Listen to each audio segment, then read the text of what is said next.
Yes, sir. All right. We can run this session two way. Like I can just talk and talk and talk and finish, or we can be a bit interactive. In that way, it will be more interesting. Nobody is judging anyone here. Everyone is here for learning, clearing the doubts, including me. So don't feel shy of questioning, answering, and don't get intimidated if I call you out by name. Um, right. As I said, my name is Sanandash, and this is the first topic you're talking about. We have divided the neurology, neurosurgery domain into three parts. I said two earlier, theory and practical. Again, the theory is divided into two parts, which I'm going to do today. So the neurology or any topic, they will be asking about some questions on basic science. Suppose it is respiratory system, they will be asking about gas exchange. Can I request someone who is, there's some background noises. There is Pravas, I think you need to mute your microphone probably. Thanks.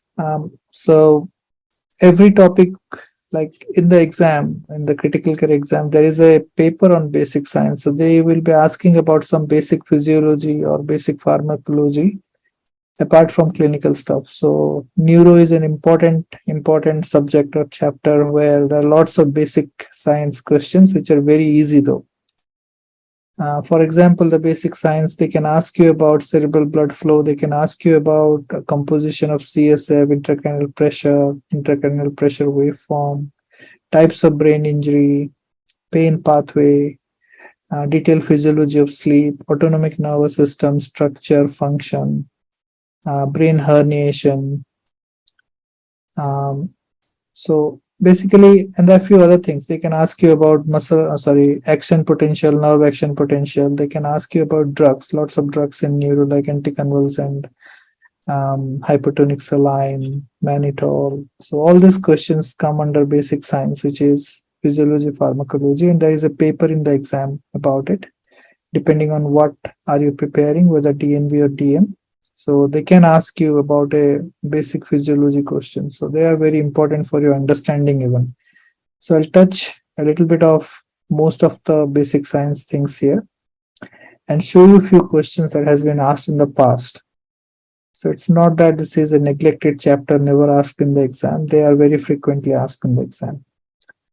The second domain is clinical neurology and neurosurgery. So we'll touch about some topics on it. Not possible to complete all of it, but at least we can provide you a list of things that can be asked in the exam, that has been asked in the exam, and you need to read around it. So encephalopathy, persistent vegetative state, epilepsy, convulsive, non-convulsive seizure, subarachnoid hemorrhage, traumatic brain injury, spinal cord injury, neuroprognostication after cardiac arrest, how to test a brain dead patient, weakness in the ICU, CNS infection, stroke, clot retrieval, thromboprophylaxis post-stroke, neurosurgery, delirium in ICU, post-ICU syndrome, some specifics like osmotic demyelination syndrome, myasthenic crisis, GBS, all these questions in clinical. Then the third part that we have divided is more of a monitoring and investigation that will be covered tomorrow, which includes your multimodal neuromonitoring, whether it is your ICP monitoring, whether it is your microdialysis catheter, or just the CPB monitoring waveform, EEG, then neuromuscular monitoring, the train of four, nerve conduction study, MRI, how to interpret an MRI, looking at CSF investigations, and different scores in neurocritical care. So these are the three different domains where the neurosurgery, neurology questions can be asked. I'll be covering 1 and 2, more of a physiology and clinical part, and tomorrow will be the more monitoring and imaging investigation part. There was a question in the DNB exam earlier. They've asked about cerebral blood flow. So this is an anatomy question. They can ask you about describe the cerebral blood flow and how the cerebral blood flow is regulated, So these are the questions that can come. I'll go one by one. So first of all, the anatomy of cerebral blood flow. So you need to practice these figures in the exam, because if they ask you about the cerebral blood flow, you need to, or you should be able to draw a circular villus along with the feeding arteries, and also a brain structure, both medial and lateral view, to show where the major arteries supply in the brain, because this is very important in stroke differentiation. So which artery is blocked or which artery territory is affected, that can be present, or that can present as neurological sequelae or signs in the patient. So looking at those, you may be asked, what do you think were the possible lesion, right? So that's why you need to know the structure of the brain circulation. So two things, one is the circular villus along with the feeding arteries. That's pretty easy, your anatomy part. And also the medial and lateral view, and which part is supplied by which major artery. This is very important. So cerebral blood flow comes from two sources, anterior and posterior circulation. So anterior circulation is by the carotid arteries, which is like 70% of the blood supply to the brain is by the anterior circulation, anterior and middle cerebral artery, and 30% is by vertebral artery, which constitute the posterior cerebral artery. Blood supply wise, brain gets 50 ml per 100 gram per minute of tissue. So that's the cerebral blood flow, 50 ml per 100 gram. So if somebody's brain is 1 kilo, then he will be getting 500 ml of blood per minute, which constitute around 14% of the cardiac output. So it's a major organ of the body, and it gets a lot of blood supply, up to 14% of the cardiac output. The second neuroanatomy question that was asked in the past is about the venous drainage. Again, I'm going to first year anatomy. You'll be asking what is the context of this in ICU exam, but these are the question has been asked in the exam. And if you know, you can answer. If you don't know, you cannot falsify the answer, because it is very specific. So there was a question not long back asking, outline the neuroanatomy of cerebral venous drainage, give etiology and clinical features of cavernous sinus thrombosis and ICU. You may call this as a ENT question, but it is not very uncommon to find a patient with a CST, so cavernous venous sinus thrombosis patient in the ICU.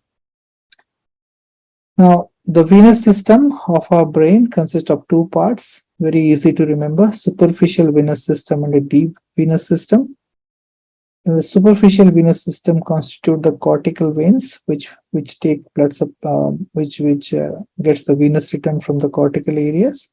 And there are three territories of that: superior, middle, and inferior cortical veins, which drain into the superior sagittal sinus. That's very easy. So we know superior sagittal sinus, which is being fed by three major venous systems: superior, middle, and inferior cortical veins. That's the superior sagittal sinus, which forms the superficial venous system. The deep venous system drains the subependymal and the medullary structure of the brain. They are the deep venous system, which drain through the other sinuses, which are the transverse sinus, sigmoid sinus, and the straight sinus. So basically we know about these sinuses, right? Very easy to remember. We know that there are at least 4 sinuses or more than that in the brain: superior sagittal, transverse, sigmoid, straight sinus, and inferior sagittal sinus. So just retrospectively remember where are the blood coming to those sinuses. So superior sagittal sinus is fed by the cortical veins, which are the superficial one, divided into 3 groups: superior, middle, and inferior. And the transverse, sigmoid, and the straight sinus drain the deep areas of the brain, which is the subependymal or the medullary area. Then again, the superior sagittal sinus and these sinus meet together at the confluence of the sinuses, and they drain into the internal jugular vein. Very easy. If you know, it's very easy to answer, right? Now, what's the peculiarity of the dural venous sinuses? They can ask you in the exam, has been asked. So this is another part of the question. What is the peculiarity? So dural venous sinuses layer lie between the outer periosteal and the inner layer of dura mater. So they are present between the periosteal and the inner layer of dura mater. These sinus do not have valves in them, so allowing blood flow in either direction. So if you have pressure variation, the blood flow can reverse, which is an important thing in case of cerebral venous sinus thrombosis. If there is an increase in back pressure, it can lead to cerebral edema, it can lead to ischemic infarction, it can lead to communicating hydrocephalus. So these are the consequences of cerebral venous sinus thrombosis causing increased back pressure, right? Arachnoid granulations are the spaces where, or the structures which secretes the CSF back into the venous sinuses, are primarily present in the superior sagittal sinus. So this is the other function of the venous sinus. They drain the blood, and also the arachnoid granulations are present in them or in the superior sagittal sinus, right? Now, pathophysiology of cerebral venous sinus thrombosis. This is a slide from up to date. So basically, you need to write down about 4 different things that happen in a cerebral venous sinus thrombosis, or any type of neurological insult to the brain. So first of all, there is increased intracranial pressure because of decreased CSF absorption or impairment of CSF absorption, because the arachnoid granulations are blocked. It cannot be absorbed, so there is increased intracranial pressure. There is increased vasogenic edema because of disruption of blood-brain barrier. There is increased parenchymal hemorrhage because of the bursting of the capillaries or venous capillaries that burst because of back pressure. And there is cytotoxic edema. So basically 4 different end point of the cerebral venous sinus thrombosis that leads to the pathogenesis. First of all is raised intracranial pressure, vasogenic edema, cytotoxic edema, and parenchymal hemorrhage. So all these 4 can lead to the final neurological insult in a cerebral venous sinus thrombosis, right? Now they've asked about the risk factor. Again, if they ask you about some broad questions like a risk factor, or what is the etiology, or what is the investigation, what is the management plan, so these are the broad heading of a question. So what do you mean by the risk factor? So you need to divide the risk factor into any structure you want, right? That makes the answer complete, and you will not forget the bits of the answer, right? If you start, oh, there are multiple causes to cerebral venous sinus thrombosis. One is a nephrotic syndrome, the other one is COVID-19, the third one is a protein C, protein S deficiency. The list will be incomplete in that case. So you need to have a classification pattern. That is very, very important. If you just write the heading of that, you will remember a lot of causes, right? You probably have passed your the medicine exam that we did in the past, looking at the Harrison. The tables that we have very important, and we thought it is very important to read the tables. That's the gist of the table. So you always look at a table or look at a format where there is a classification there. It is easy to remember. So in this case, risk factor for cerebral venous thrombosis, it can be inherited thrombophilia or acquired, this is wrongly written. So acquired thrombotic state, or it can be inherited thrombophilia, right? So acquired thrombotic state, that can happen in oral contraceptives, pregnancy, antiphospholipid antibody syndrome, sickle cell disease, other autoimmune diseases, lots of them, nephrotic syndrome, dehydration. Malignancy is a highly thrombotic state, heparin-induced thrombocytopenia. Then other causes apart from acquired thrombophilic state or acquired hypercoagulable state, there are other risk factors, which includes head and neck infections such as mastoiditis, sinusitis, otitis media, or any cut or burn at the danger area of face, which can go or migrate which can migrate into the venous sinuses. So infection is an important cause of cerebral venous sinus thrombosis. In fact, more than 50% of cerebral venous sinus thrombosis, you can have infection as one of the causes. The COVID-19, in this era of COVID-19, that is one of the major causes again. Then mechanical cause, of course, traumatic brain injury causing base of skull fracture, post neurosurgical procedure, or even putting a central and jugular vein catheterization can cause a venous sinus thrombosis. These are the acquired causes. My apologies, it says inherited, but that's a mistake on my part. Then don't forget about inherited thrombophilia, which is antithrombin 3 deficiency, protein C, protein S deficiency, factor V Leiden, or any other causes of thrombosis or hypercoagulable state, right? So basic aim of this slide is to just make sure that you have a classification pattern in mind so that you can write it down in the exam very quickly rather than putting haphazard answer, right? Um, Clinical features, again, very important because it's a clinical exam. So the most common clinical feature is headache associated with nausea, vomiting. The patient may complain of diplopia. They can have cranial nerve 6 palsy because it has the largest path in the brain, so they are more susceptible to injury. So cranial nerve 6 is the most common nerve injured or injured in this condition. You can have neck pain if there is associated sigmoid sinus thrombosis. If there is lateral sinus thrombus, it can resolve. It can mimic ear infection. Also, the patient can have seizure secondary to venous infarct. So this is a red sign. If somebody has a history of thrombosis or thrombophilic, then if he has a seizure, then your differential diagnosis must include a cerebral venous sinus thrombosis, right? Then encephalopathy, the patient can have encephalopathy due to communicating hydrocephalus or intracranial hemorrhage or herniation or edema. Then specific to cerebral venous sinus thrombus, you can have oculomotor palsy due to cranial nerve 3, 4, and 6 palsy. You can have facial numbness if it is involved. Then you can have periorbital pain, headache, proptosis, ocular arrhythmia, and fever. So the last one is focal neurodeficit. Depending on which sinus is involved, you can have some specific features of it, right?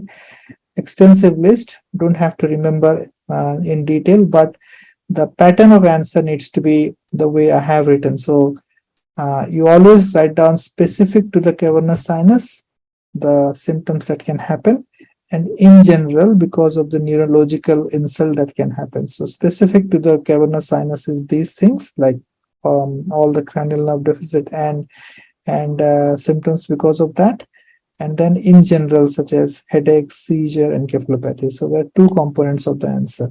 You can have a read of this extensive list, but it is not expected in the exam. This is more common in female to the ratio of 3:1 and accounts for 1% of the stroke, right? Now, diagnostic workup, laboratory. So again, as I said, diagnosis, if somebody asks about diagnosis, always classify your answer. Say that laboratory things, then imaging. Laboratory will be a high D dimer. You can do a CSF. If there is no signs of raised intracranial pressure, you can safely do a CSF. And if there is a thrombosis, you can evaluate the patient for further thrombophilia. Imaging, CT is the initial test. There are few specific pathognomic signs in cerebral venous sinus thrombosis or superior sagittal sinus thrombosis, which can be asked as a spotter in the exam. So one is called as the cord sign, then the dense triangle sign, and then empty delta sign. There are three signs in this. So the cord sign is the axial head CT, where you can see the thick arrow. The superior sagittal sinus looks like a thick cord, so this is called as the cord sign. Now the second one is the dense triangle. You can see a dense triangle on the coronal view, so that's called as the dense triangle view. You can have feeling defect on the superior sagittal sinus in the venogram. So these are the signs that is consistent with cerebral venous sinus thrombosis. There's something called as the empty delta sign also, which is a angiographic finding. You can see there is empty space, no filling, or there's a filling defect. I mean, there's a filling defect in the triangle, the same triangle here. There's a filling defect, which is called as the empty delta sign, right? So this can be asked as a spotter in the exam: the cord sign, or the filling defect empty delta sign, or the triangle sign, dense triangle sign. More of the CT scan will be discussed tomorrow, and as we go in this presentation also, there are a few of them to discuss, right? MR and MR venography is the gold standard in most sensitive test. In addition to above, may be helpful in to delineate between if the patient has existing brain edema or infarction, right? You can do DSA as a supplementary test or as a diagnostic evaluation for the treatment. Again, this is the important part, because The patient with cerebral venous sinus thrombosis often present with a minimal hemorrhage, which makes you say that, oh, he has a bleed in the brain, so we should not be anticoagulating, which is incorrect. So irrespective of the hemorrhagic venous infarction, intracranial hemorrhage, or isolated subarachnoid hemorrhage, not generalized, just isolated small subarachnoid hemorrhage, low molecular weight heparin is safe and is most effective. That's the treatment of choice. Unless the hemorrhage is very big or there are multiple segments of subarachnoid hemorrhage causing other pressure symptoms or neurological sequelae in this patient, anticoagulation is the treatment of choice, and you have to ignore the smaller hemorrhages. Endovascular thrombolysis or mechanical thrombectomy can be done in some centers or in specialized centers where the expertise are there. Then long-term anticoagulation, the patient should be on that. In case of pregnancy or malignancy, low molecular weight heparin is the treatment of choice for long-term anticoagulation. But in case of other patients, we can use either warfarin or direct or novel anticoagulant, oral anticoagulants can be used. The use of warfarin is restricted to or probably preferable in patients with antiphospholipid antibody and also in patients with chronic kidney disease. So three choices for anticoagulation. First one is directly acting oral anticoagulant. Second was low molecular weight heparin, and third one is warfarin, depending on the patient comorbidity, the agent of choice, or you have to choose the agent, right? Then the second question we talked about earlier, cerebral blood flow. Define cerebral blood flow, enumerate the factors affecting cerebral blood flow, and discuss the mechanism of cerebral autoregulation. Very important. So factors affecting cerebral blood flow, something called as a regional circulation, which is very important in all the system. So factors affecting renal blood flow, factors affecting cerebral blood flow, factors affecting liver blood flow. These are the important things to look. Most of the factors are overlapping. I'll go in detail about it, but these are the three systems at least you need to know, and also cardiac blood flow or coronary blood flow. There are four systems actually that needs to be well acquainted with, because these are direct questions in the exam. They will be asking about what are the factors that determines coronary blood flow, what are the factors that determine perfusion to the brain. So very important to know this, and it is very easy to remember also. There are, as I said, multiple overlapping factor, but you need to have a structure to remember everything, right? The cerebral blood flow values, we talked about that already. 50 ml per 100 gram per minute, 14% of the cardiac output. Carotids are 70, vertebral are 30. Cerebral blood flow is equal to the cerebral perfusion pressure divided by the cerebral vascular resistance. Again, cerebral perfusion pressure is MAP minus ICP or CVP, whichever is greater, divided by cerebral vascular resistance. So this is the important formula to remember. Basically, how do you define intracranial pressure, or how do you define cerebral perfusion pressure? Because your management of traumatic brain injury is targeted towards a cerebral perfusion pressure target. So you need to know what do you mean by cerebral perfusion pressure, right? All right. Factors affecting cerebral blood flow. So first of all, you need to write down the definition of cerebral blood flow, which is as I said, cerebral perfusion pressure divided by the cerebral vascular resistance. Again, cerebral perfusion pressure is MAP minus ICP or CVP divided by cerebral vascular resistance, right? Now, the clinical factors that govern the cerebral blood flow is CVP. Cases of raised CVP, while you cough, you strain, you vomit, or head down tilt, all of that can cause increased CVP. Thereby, it can decrease the cerebral blood flow. As you can see, thereby it will decrease the cerebral blood flow. This is most important in anesthetic practice also. Head tilt, it can raise the CVP with head tilt. So that is the important factor there. These are the clinical factor. Now, intracranial pressure. If there is a raised intracranial pressure, again, your cerebral blood flow will decrease, which includes whether it is a space occupying lesion or whether the raised intracranial pressure is because of edema. So that decreases the cerebral blood flow. Then hypotension, again, MAP So everything comes from this formula. You take one each at a time, and that will give you the answer, right? So we talked about the CVP, we talked about the ICP, we are talking about the MAP now. MAP can be the MAP can be low in case of hypotension, which can be due to shock, bleeding, or shock of any type that can cause a decreased cerebral blood flow, right? Then the neurogenic factor. So there is a regional variation of blood supply to the brain. The anterior circulation has more dense sympathetic innervation compared to the posterior circulation. So it's not a uniform territory. The brain is differentially perfused. The anterior circulation has more blood supply because it has to take care of the system or sympathetic system more compared to the posterior circulation.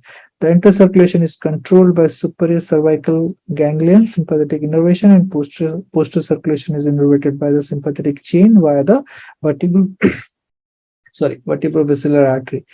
This partly explains the pathology of PRESS. So PRESS is a transient raised blood pressure, which can cause a transient edema in the brain, which is more common in the posterior circulation. That can happen with neurological sequelae. So that's why if your blood pressure is high, you can have raised blood supply to the posterior circulation, where the posterior circulation is not usually accustomed to, right? If you push more blood into the posterior circulation, that can cause vasogenic edema there, causing a neurological sequelae, which is most often reversible, but there may be some permanent sequelae to that, right? So there are some neurogenic factor that determines the blood supply to the brain also. If you are more excited or having some sort of sympathetic excitation, in that case, the blood supply to the brain can increase, particularly to the anterior circulation, right? Now, the endothelial factors. So endothelium produces vasodilators such as nitric oxide and also vasoconstriction, thromboxane A2, endothelin 1. Statins increases the nitric oxide synthase activity, thereby causing vasodilatation and increased cerebral blood flow. So this is a theoretical concept that has been explored in subarachnoid hemorrhage, where there is a vasospasm. They have treated that with statin, thinking that they can increase the synthesis of nitric oxide, thereby causing vasodilatation in the brain, thereby causing improved blood supply or relieving the vasospasm. But clinical trials haven't shown any significant benefit with it. But that's another factor that causes or that regulates the cerebral blood flow, is the nitric oxide, and also the substances secreted by the endothelium, which is the nitric oxide, thromboxane A2, and endothelin 1. So both vasodilatory and vasoconstrictor mediators are secreted by the endothelium. Now, metabolic factor, this is the most important part of it. So all these things can come from the formula, but the metabolic factor you have to remember. So there are 4 important factors, metabolic factors. There are 4 of them: CO2, pH, oxygen, and temperature. So raise CO2, increase cerebral blood flow. So each millimeter of CO2 increase, it causes 4% increase in cerebral blood flow. So if you increase your PCO2 from 40 to 50 by 10, then your cerebral blood flow is going to increase by 40%, right? So this is an important factor. Then pH, regulated by carbonic anhydrase activity. Decrease in pH, which is acidemic condition, causes vasodilatation. So which may be protective to the brain in a physiological sense. So if the patient is acidemic, the brain compensates by vasodilatation, right? Then oxygen, increase cerebral blood flow only with profound hypoxemia. If the PaO2 is more than less than 50, then it can cause secondary cerebral vasodilatation. But excessive oxygen can cause paradoxical vasoconstriction of the cerebral vessels and can cause strokes also, right? Glucose, severe hypoglycemia can cause increased cerebral blood flow. Temperature, every 1 degree decrease in the brain temperature decreases your cerebral metabolic rate by 8%, thereby decreases the cerebral blood flow. That's why hypothermia is postulated to be protective for brain, but again, in the clinical trials haven't shown any benefit with it. So this is a very important slide to remember. What are the factors affecting cerebral blood flow? You talk about this formula and get each of them and dissect it, right? So you talk about CVP, what are the conditions that can increase the CVP, thereby decrease the cerebral blood flow. You talk about ICP, what are the conditions that can increase the ICP, thereby decrease the cerebral blood flow. You talk about hypertension, causes of hypertension that can decrease the cerebral blood flow. This is the usual formula part. The rest of the things you need to remember. First is neurogenic factor, very easy to remember. Endothelial factor, both vasodilatory, vasoconstrictor mediator that can cause increase or decrease in cerebral blood flow. Most important is the metabolic factor. Again, 4 components to that: CO2, pH, oxygen, temperature, right? Very easy. This is the way you produce it in the exam, right? Then there is something called as a myogenic factor. So the arteries and probably the arteries which are muscular, they recruit themselves. So arterioles and small arteries contract in response to increased intraluminal pressure. So if there is a raised blood pressure or systemic blood pressure, the arteries sense that pressure and try to contract or constrict, thereby causing decrease in cerebral blood flow, which is a protective mechanism for the brain, right? So these arteries and arterioles are mechanosensitive. They sense the pressure inside the vessel, right? Which is the main reason why the brain has autoregulation, right? What do you mean by autoregulation? Again, they ask it repeatedly in the exam. What do you mean by autoregulation? Autoregulation is a phenomena in the brain where a constant cerebral perfusion pressure is maintained, or a constant cerebral blood flow is maintained within a wide range of mean arterial pressure or systemic pressure. As you can see in this graph, if you can draw this graph, which summarizes the whole picture here, right? So this graph has pressure or the systemic pressure on the x-axis and cerebral blood flow on the y-axis. As you said, the usual is 50 ml per 100 gram per minute, and it varies between 150 ml there, 0, 50 and 150, and then the blood pressure. As you can see, there is an autoregulatory range between 50 to 150. If the pressure is between 50 to 150, you have a constant blood flow to the brain. The moment it exceeds the autoregulatory range, which can be somewhere between 150, which can be higher for a hypertensive or chronic hypertensive patient, this curve moves to your right, or it can go to your left in case of an athlete or something which is a very fit and active person, right? So this can shift to the right, shift to the left based on the blood pressure control of the patient in the background. But usual is 50 to 150, where a autoregulatory range is there. The map, if it is between 50 to 150, the blood flow to the brain is constant, which is called as the cerebral autoregulatory range, right?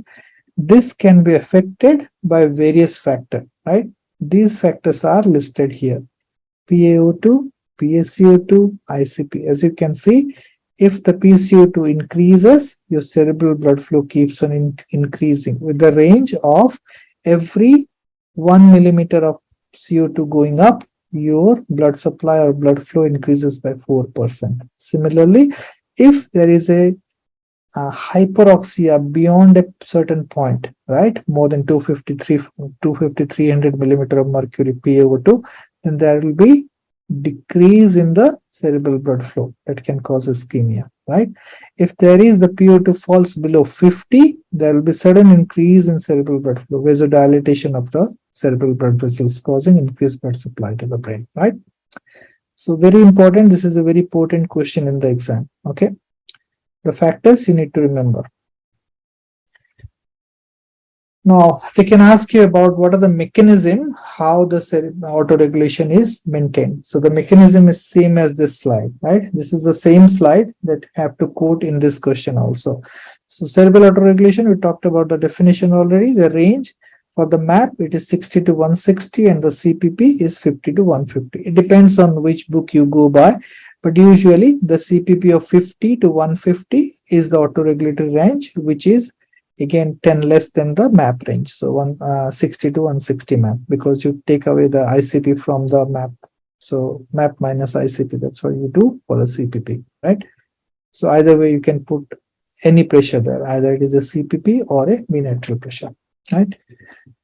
We talked about the mechanism, how it is controlled. So cerebral blood flow and autoregulation are related. If somebody asks you about what are the factors that control cerebral blood flow, These are the same factors that are responsible for cerebral autoregulation. So this slide has to be reproduced there, right?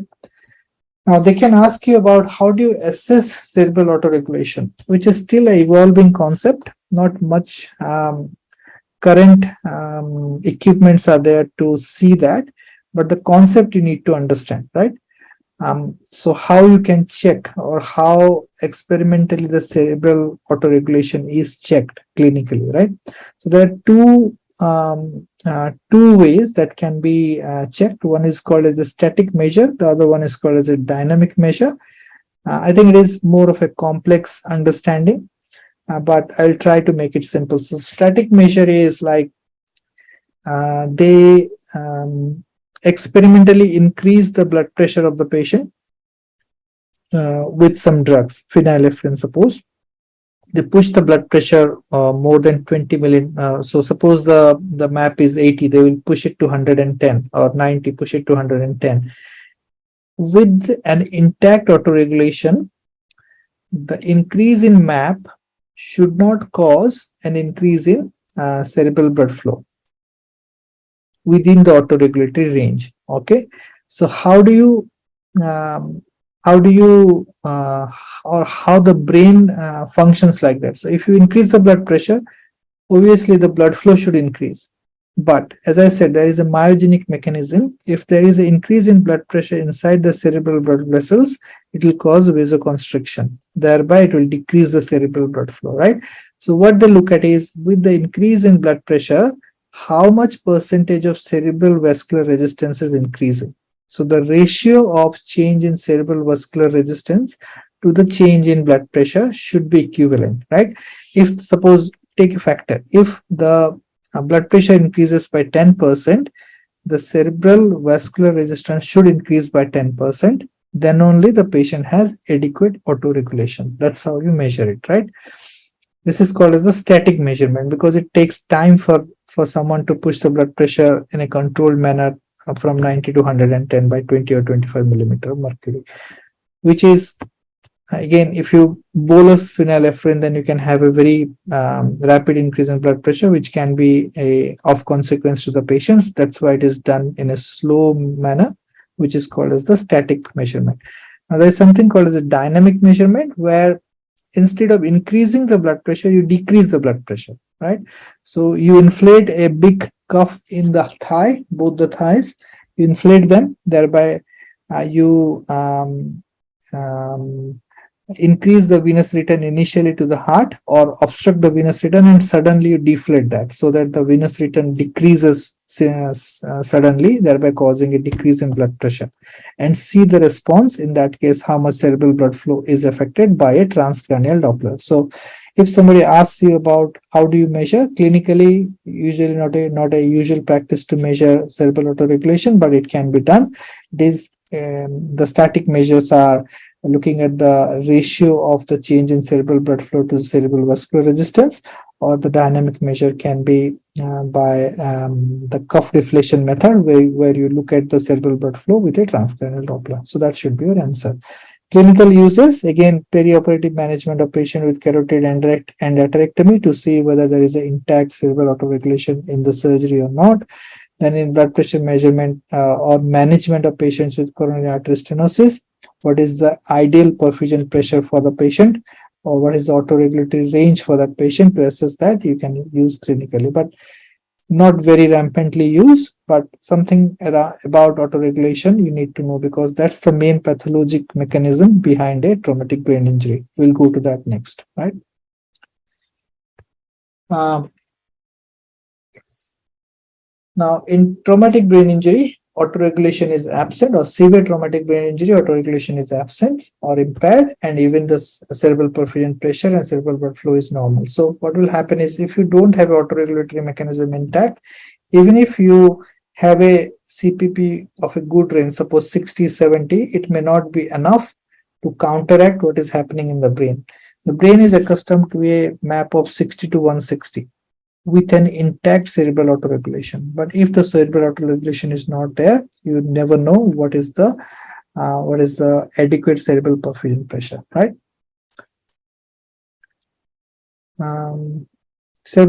hypoperfusion in traumatic brain injury. Hold on. That can happen because of either there is an increased metabolic demand or there is shock state in the patient.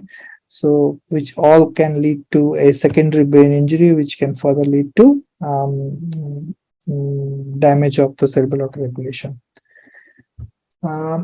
CSF, again, this is a very important question in the exam. They can ask you about how CSF is formed, how it is circulated, what is the abnormality in CSF, and all those things. So basically, formation and outline the formation, circulation, and function of cerebral spinal fluid. Again, this is a straight question from the exam. What the answer is expected from you guys. I'll go through this. This is boring, but I just wanted to highlight that you need to know to reproduce this in the exam. It's all about passing the exam. And also, you can have some knowledge about it, but again, you have to reproduce the thing in the exam, then only you'll get the marks, right? So formation, secretion, and absorption of CSF, the rate is 500 to 600 ml per day. So there is 3 to 4 times turnover of CSF in the brain per day, right? Out of that, 70% is formed from the choroid plexus and 30% is formed from the ependymal wall of the ventricle. Plasma is filtered across the fenestrated choroidal capillaries or the endothelium of that via two methods. One is a bulk flow and the ultrafiltration. Again, these are important terms. Bulk flow is like large amount of fluid passing through a membrane or a semi-permeable membrane. Because of the large amount of fluid going through, they drag the solute with it, which is called as the bulk flow. Ultrafiltration, if there is a pressure difference between like the efferent and afferent arteriole in the kidney, similarly between the arterial and venous end of the brain, there can be ultrafiltration in that case. So depending on the pressure gradient across any membrane.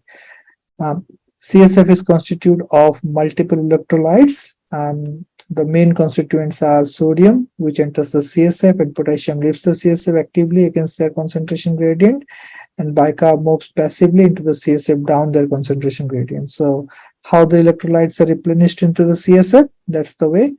Water moves from the plasma into the CSF due to its osmotic gradient, which is very important concept again. Where the higher osmotic gradient is, water will move out of it, right? So if you have a if you give a hypertonic saline, suppose, in that case your concentration of the solute in the blood is high, you have a osmotic gradient and water will come out of the brain into the vessel, into the collecting vessels or into the venous system.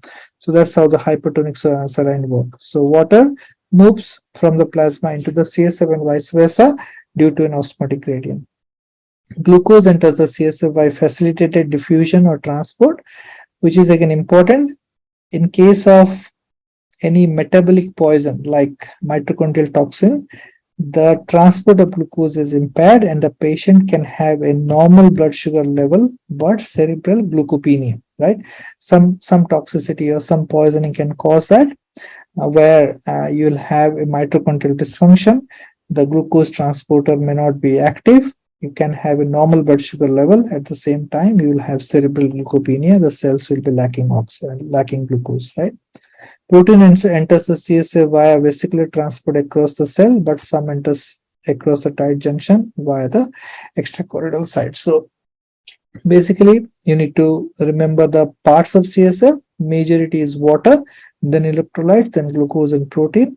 The water is formed from osmotic gradient from the plasma. The electrolytes are usual transfer across the membrane along or against their concentration gradient depending on the pumps present.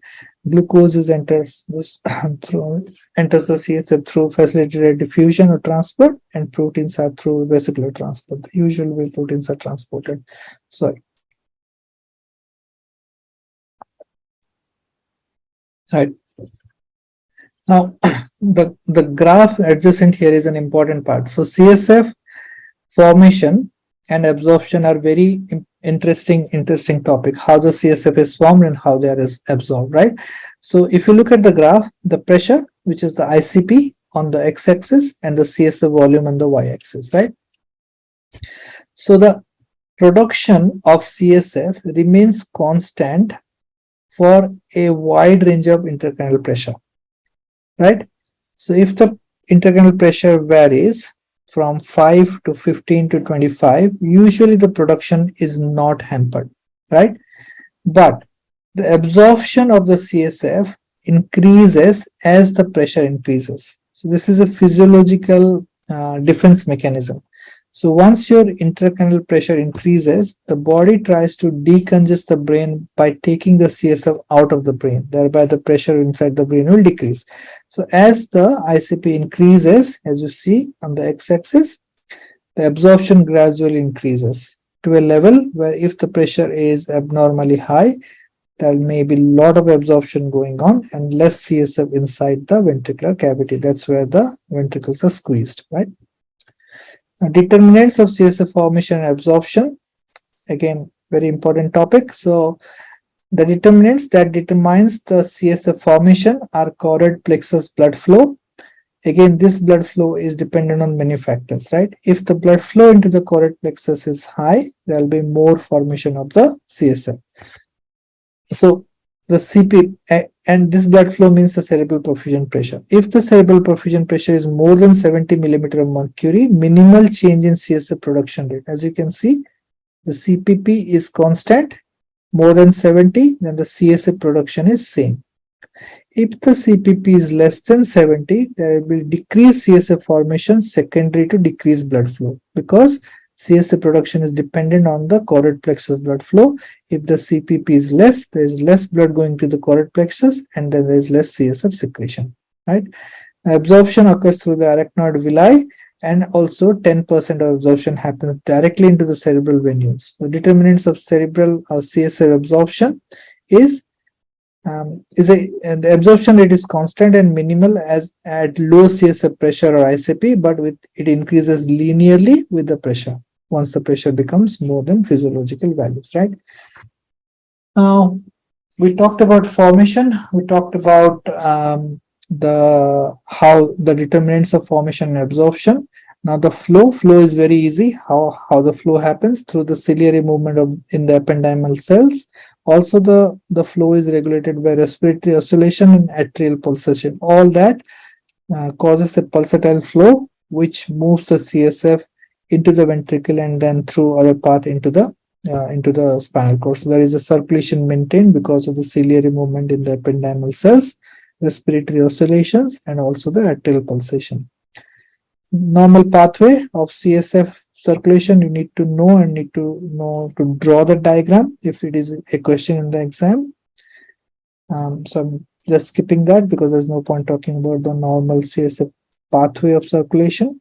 So ventricular system, lateral ventricle via interventricular foramen, fourth ventricle via the cerebral aqueduct into subarachnoid space through the cisterna magna via the foramen of mesentery and Lusca. You know that already, not going in detail. Important question, function of CSF. Again, you make sure that the headings are right so that you can put things inside it. So first is protective role. So it works as a water bath.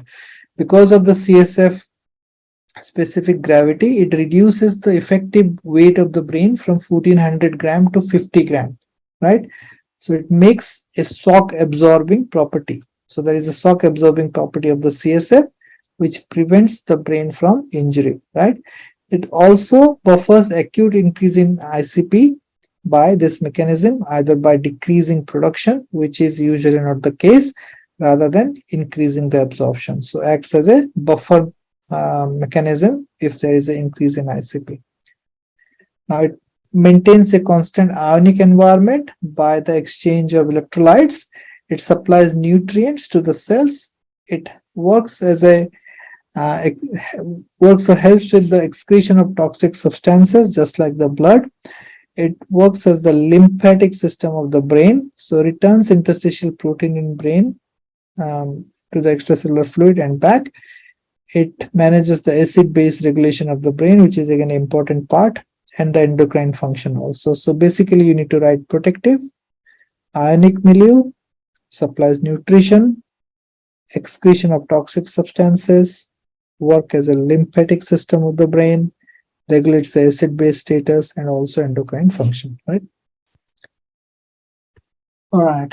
Now list the pathophysiological physiological factor that determines the intracranial pressure. Very important. ICP monitoring. ICP is a bread and butter for neurosurgical cases. Explain briefly how intracranial pressure is regulated. Discuss intracranial pressure dynamics in patients with brain trauma. Right. Again, this is a direct question from the exam. ICP, intracranial pressure, physiological factor. Usual ICP is the hydrostatic pressure within the cranial vault, which is 5 to 15 millimeter of mercury. Physiological determinant of ICP is based on the Monro-Kelly doctrine. Everyone should know about it. This is a very important viva question also. In adults, the rigid and closed cranial vault forms the fixed brain volume that contains three structures: brain parenchyma, CSF, and cerebral blood and vessels, right? Brain parenchyma constitute 80% of the substance inside the cranium.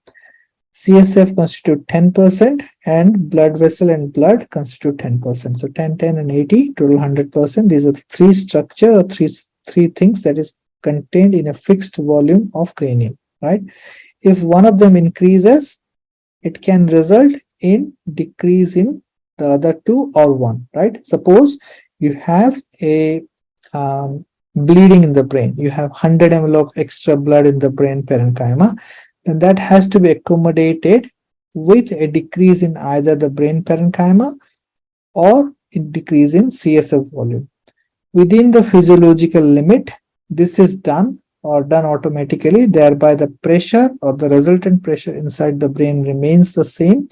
There is no acute rise in ICP, but beyond a physiological limit, a little extra of any of these can lead to an exponential increase in intracranial pressure, which is a life-threatening condition, leads to coning, right? Any change in volume of any of these components will alter the volume of one or more of the other components of the cranial content. That's the Monro-Kelly doctrine, right? Determinants of ICP, as we talked about: brain volume, CSF, and blood volume, right? Three determinants. Now, brain volume, again, it can be a mass, it can be blood, it can be edema, right? So any of those can cause an increase in brain volume. Then CSF, which is again determined by its production or absorption. We talked about that. So absorption is dependent on the intracranial pressure, initially constant, but increases linearly with increase in ICP. Production is more or less same, irrespective of the pressure in the brain, right? If the CPP is more than 70 millimeter of mercury, then there is no effect on the production of the CSF, because the production is governed by the CPP, right? If it is less than 70, then the CSF production decreases. Absorption, if there is a low ICP, it is normal. If the ICP is high, the absorption of CSF gradually increases in a linear manner. We saw that graph already. Third component is the blood volume, which is the cerebral blood flow. Cerebral blood flow is again dependent on multiple factors. We talked about that earlier. See how important is that slide where you look at the cerebral blood flow determinant of factors affecting cerebral blood flow. Now, cerebral blood flow is CPP and CV, cerebral vascular resistance. So CPP times the cerebral vascular resistance is the cerebral blood flow, which is again dependent on the temperature. Again, the cerebral perfusion pressure is dependent on the MAP and the ICP or CVP, whichever is greater. This minus MAP minus the CVP or ICP is the cerebral perfusion pressure. Then CVP and ICP that can increase transiently because of coughing, sneezing, vomiting, head down. We talked about that already. Cerebral vascular resistance is dependent on PCO2, PO2. We talked about it already. So these are the factors that govern the ICP also. So the same set of factors is responsible for the cerebral blood flow, is responsible for the CSF production, is responsible for the ICP also, right? Now describe the consequences of raised ICP. So nothing much, no rocket science there. This is the Monro-Kelly doctrine we talked about. If the volume of mass increases, there is a physiological limit. Up to this, there is no increase in ICP, but beyond that physiological limit, if there is a little increase, even a little increase in the mass, there is exponential rise in the ICP, right? A consequence of raised ICP, initially there is a change in CSF distribution and flow. CSF is displaced to the spinal subarachnoid space and or increased reabsorption of the CSF happens. Later on, decrease in cerebral blood volume secondary to decreased cerebral blood flow associated with raised ICP leads to cerebral ischemia. First stage, second stage, and very late stage, where the decompensation point is reached, where all possible structural displacement is exhausted and there is decreased cerebral tissue volume. There is decrease in the cerebral tissue volume occurs. So brain herniation and death can happen from here onwards, right? So they can ask you about consequences of ICP. First, you talk about the accommodation. Second, there is decreased cerebral blood volume secondary to decreased cerebral blood flow associated with the raised ICP. But when the physiological limit is crossed, then it is called as the decompensation point where brain herniation can happen, right? Now the bread and butter of neurosurgery again, which is the traumatic brain injury. So invariably in all the exam we'll get one or two questions, whether it is theory, whether it is practical, whether it is OSCE. So I will try to cover whatever I can within the limited time of brain injury, right? So we'll talk about the pathophysiology of metabolic brain injury. This is again a question from the DNB exam. Discuss mechanism of neuronal death and secondary brain injury and head injury pathophysiology. So three different questions, but the answer will be the same, right? Whether it is metabolic brain injury, whether it is mechanism of neuronal death, or whether pathophysiology. So anything regarding this is the same answer. We'll talk about it, right? Now, brain injury post-traumatic brain injury is two types. First is primary, second is secondary. So primary or immediate brain injury, which is you can see those injuries by your CT scanner imaging in layman language, which is the intraparenchymal injuries, including diffuse axonal injury, contusion, intracranial hemorrhage, such as subdural, extradural, subarachnoid, or cerebral edema. So these are the primary brain injury. Even the cerebral edema can be called as a secondary injury as an effect of these primary injury. Secondary brain injury is because of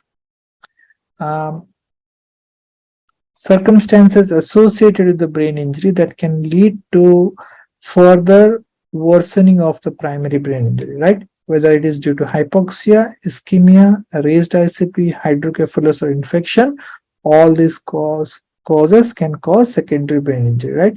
But these events are incited by itself the primary brain injury. So primary brain injury leads to ischemia, which can cause secondary brain injury, can lead to hypoxia, which can cause secondary brain injury, can lead to raised ICP, can cause secondary brain injury, right?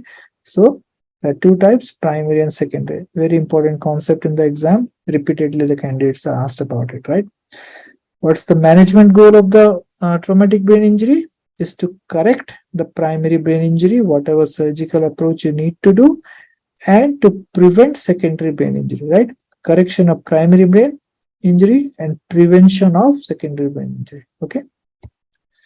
The pathophysiology of secondary brain injury. Post-insult phase after ischemia or injury to the brain can be divided into acute phase, subacute phase, and chronic phase. So secondary brain injury can be divided into three phases: acute, subacute, chronic, or acute or chronic. You can write two phases or three phases depending on which book you read, but usually acute, subacute, and chronic, right? Now, acute phase, there is cerebral ischemia or injury, as I said, which can lead to exhaustion of the ATP due to ischemia. There will be disruption of normal ion gradient and calcium influx and mitochondrial dysfunction. Basically, you look at these three things at the bottom. The three pathological endpoint is, first is mitochondrial dysfunction, second is raised intracerebral calcium, potassium, nitric oxide synthase, and reactive oxygen species or inflammatory markers. You can write down straight away like that. And the third one is neuronal hyperexcitation, right? So mitochondrial dysfunction, inflammatory cascade, and neuronal hyperexcitation, which can cause further neuronal injury and death. So this is the acute phase. The mediator for neuronal hyperexcitation is glutamate, right?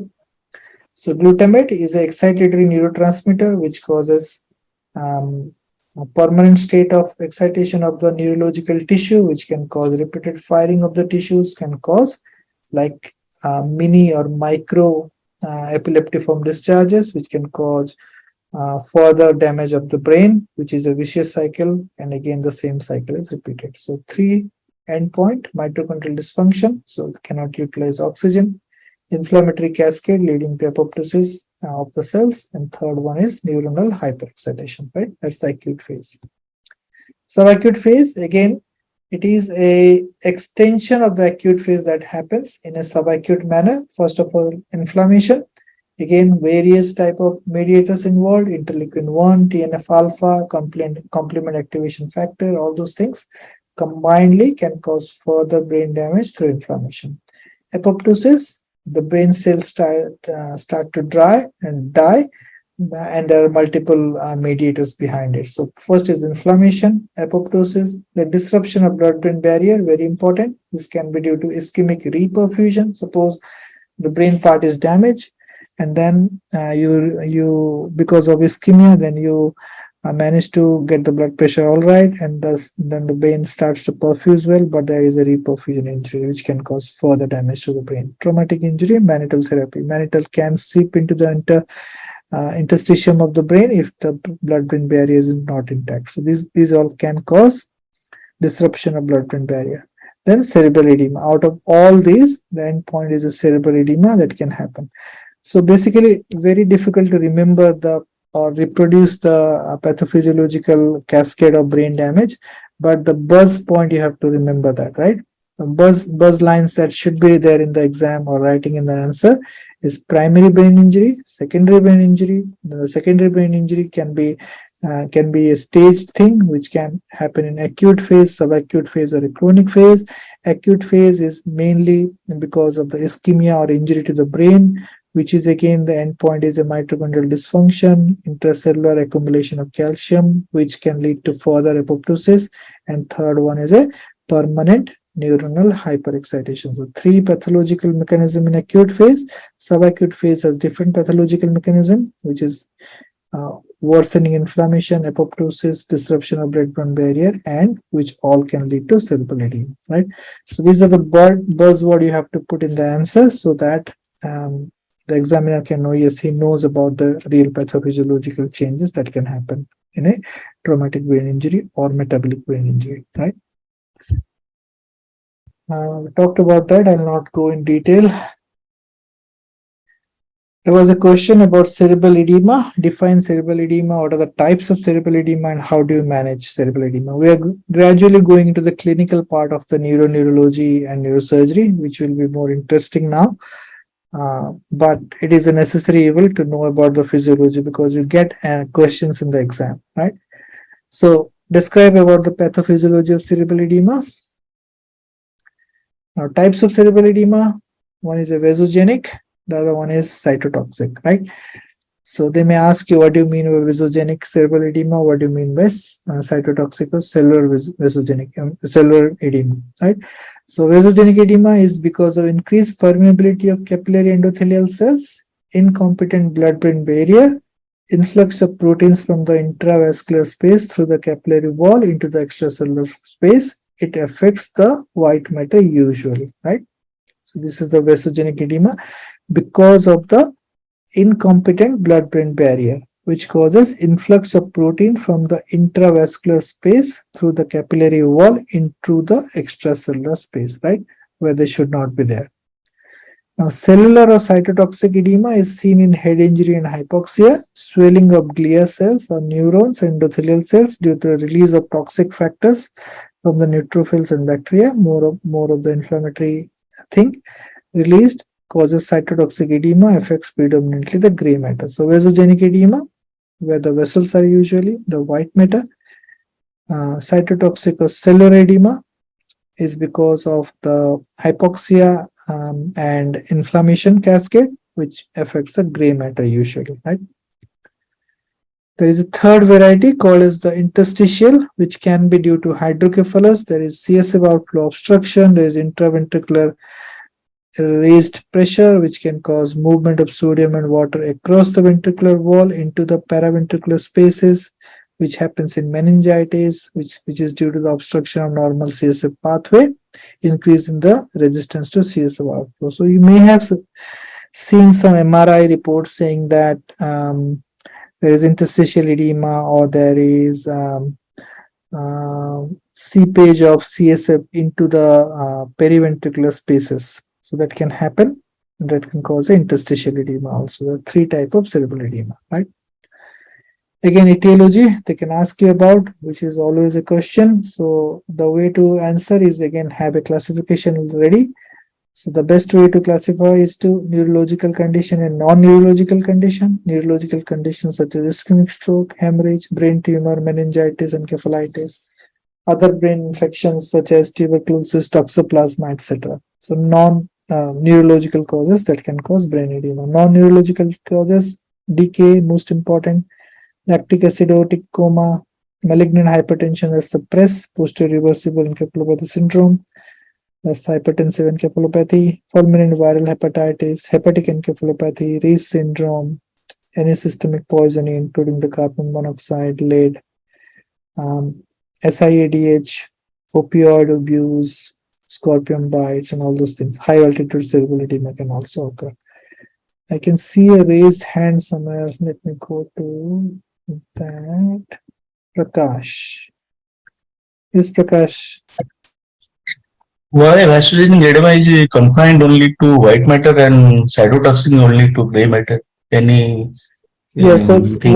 where you have the more of the blood-brain barrier, that's where you have the vasogenic edema, and also where there is more more blood supply to the brain, there will have vasogenic edema. Where you have more critical places where the blood supply to the brain is not that good, in those cases there is more chances of more chances of ischemia or hypoxia in those regions where you'll have more of a cytotoxic or cellular edema. So it's just like kidney. So medulla is more sensitive to hypoxia and hypotension. So you'll have more damage in the medulla if there is a hypotensive episode. Similarly, in brain, where there is more blood supply, more blood-brain barrier present, in those cases you'll get vasogenic edema. In case where there is critical blood supply, where there is less blood supply to the brain, in those cases you can have more cytotoxic or cellular edema, right? That's usually the general concept of it, but it's very hard to delineate, right? Did it make sense? Or so gray matter, usually lesser blood supply in general, I'm saying. In that case, you'll have more chances of ischemia to the gray matter with hypotension or any cause that is causing limited supply of blood to the brain. In that case, gray matter is the first area where you'll have hypoxic damage and you'll have more of a cellular or cytotoxic edema. But where there is more blood vessels, so inflammatory changes can happen there that can cause disruption of blood-brain barrier. That is the white matter, where there is more chances of vasogenic edema because there are more blood vessels there. Okay.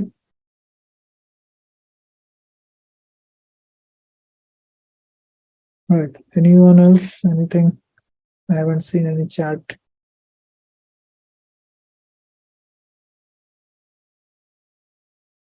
All right. Etiology, as I said, we classify neurological, non-neurological. You can write down the causes. There's no point going through it because you need to remember that. Again, the pathophysiology, it's a combination of, where is the first slide, which we talked about, this slide, sorry. Combination of that. So if somebody asks you about the pathophysiology of cerebral edema, you talk about the same thing. So excitatory neurotransmitter glutamate causing calcium retention in the cell, causing intercellular sodium, draws water, causing cellular cell dysfunction. Hypoxia depletes the energy store of the cell, sodium stays inside the cell, calcium accumulates, stimulates the cytotoxic intercellular process, and the whole process can lead to increased permeability and thereby causing increased fluid in those tissues. Um, don't need to write in that detail. So basically, you need to have a structure to explain the pathophysiology of cerebral edema, pathophysiology of brain damage. Again, you need to talk about mitochondrial dysfunction, neuronal hyperactivity, and disruption of blood-brain barrier. And this is the acute phase and the subacute phase. So that same thing can apply to the cerebral edema also. Okay. Management, how do you manage? So we can talk about um, pharmacological management and non-pharmacological management. So pharmacological management will include diuretic, corticosteroid, osmotherapy, and other measures. Non-pharmacological management, you can talk about hyperventilation in this patient. So diuretic, again, dose 0.7 arbitrary dose, whatever you can think of giving, has been shown to prolong the reversal of blood-brain osmotic gradient established with the osmotic gradient by preferentially excreting water over the solute. So more aquauresis caused by furosemide that can decongest the brain and that can reduce the cerebral edema. So no doubt about the role of furosemide in cerebral edema. That's the first thing we do. Corticosteroid, not in all cases of cerebral edema, but in certain cases such as chronic meningitis or acute bacterial meningitis or tubercular meningitis. Then malignant brain tumors, either primary or secondary, or an adjuvant to the chemotherapy of some CNS tumor, or in cases of perioperative brain surgery where there is visible edema. In those cases, corticosteroid can be used for limited time. We talked about non-pharmacological hyperventilation, recommended only for short-term control of ICP because the milieu or the cerebral milieu just resets itself, and the effect of hyperventilation may not be sustained, first of all, and also dropping down the PCO2 below 25 is dangerous. That can cause cerebral ischemia because of severe vasoconstriction in the brain. So yes, it can be used to buy the time till you have some definitive measures, but not a permanent fix for cerebral edema. Other measures include barbiturate. So if you think there is ongoing seizure activity, or even not without it, if there is a refractory brain edema, refractory raised ICP, barbiturate coma can be induced. The basic mechanism is it reduces the cerebral metabolic rate and subsequently reduces the cerebral blood flow, and then it reduces the intracranial pressure. The same formula applies here. Lignocaine can reduce ICP rise during the intubation, very well documented, usual practice in neurosurgical patients. So we spray the cords with lignocaine, or we can give IV lignocaine pre-induction or during the induction. Surgical, again, definitive treatment, decompressive craniectomy, CSF shunts can be done if there is an associated hydrocephalus, right? Then osmotherapy. So pharmacological are diuretic, corticosteroid, osmotherapy. Other measures are hyperventilation, also barbiturate coma, and lignocaine. This goes into the pharmacological. And surgical. Surgical is decompressive craniectomy and CSF shunting, right? Now some details about the osmotherapy, which is again an important question in the exam. They can ask you what's the mechanism of action of osmotherapy. So for that mechanism, you need to know about the mechanism of traumatic brain injury. We talked about that already, primary brain injury and secondary brain injury, which can lead. So we talk about the Bondo-Kelly doctrine again. So the brain is a fixed chamber, or the cranium is a fixed chamber, and any space occupying lesion or any increase in blood volume or increase in CSF can cause an increase in the intracranial pressure. So as the secondary brain injury, where there is edema, all that can cause a raised ICP, which can further lead to secondary brain damage, right? Now, things like mannitol and hypertonic saline, how do they work? So hypertonic saline, let's start the green part of the figure. So hypertonic saline, it increases the aquaporin 4 expression, it decreases the TNF alpha, it decreases the interleukin 1 beta. So pro-inflammatory mediators are decreased. So it has an anti-inflammatory role, and it also increases the water channel or aquaporin 4 expression. This can lead to egress of water from the brain. Decrease in TNF alpha and interleukin 1 beta can reduce the inflammation, thereby causing less water accumulation. So that's the direct effect of hypotonic saline. It can also decrease the vasogenic and cytotoxic edema, similar to mannitol, which does the same. Also, mannitol and hypotonic saline can decrease the blood viscosity, thereby increases the microcirculatory flow and pial arteriolar constriction by decreasing the cerebral blood flow.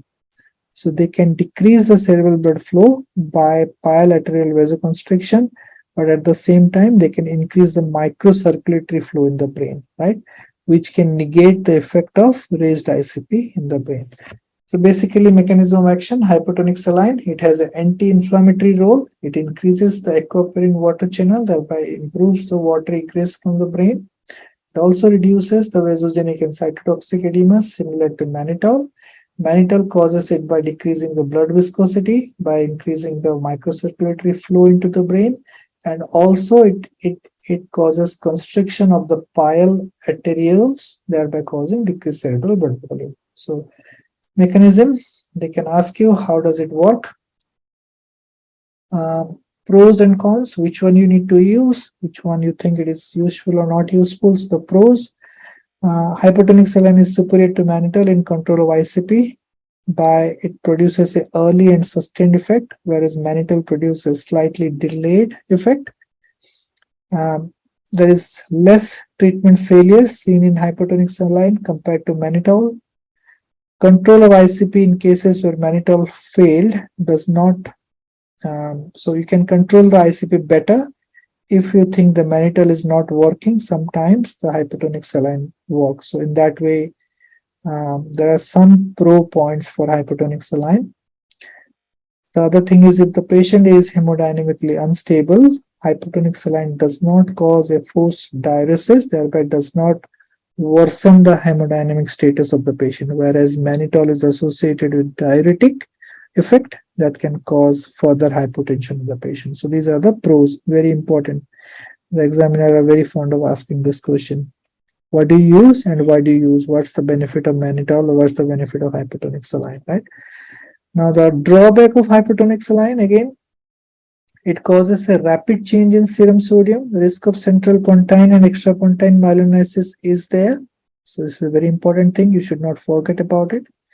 What is the drawback of mannitol? As I said, diuretic may precipitate an AKI in this patient.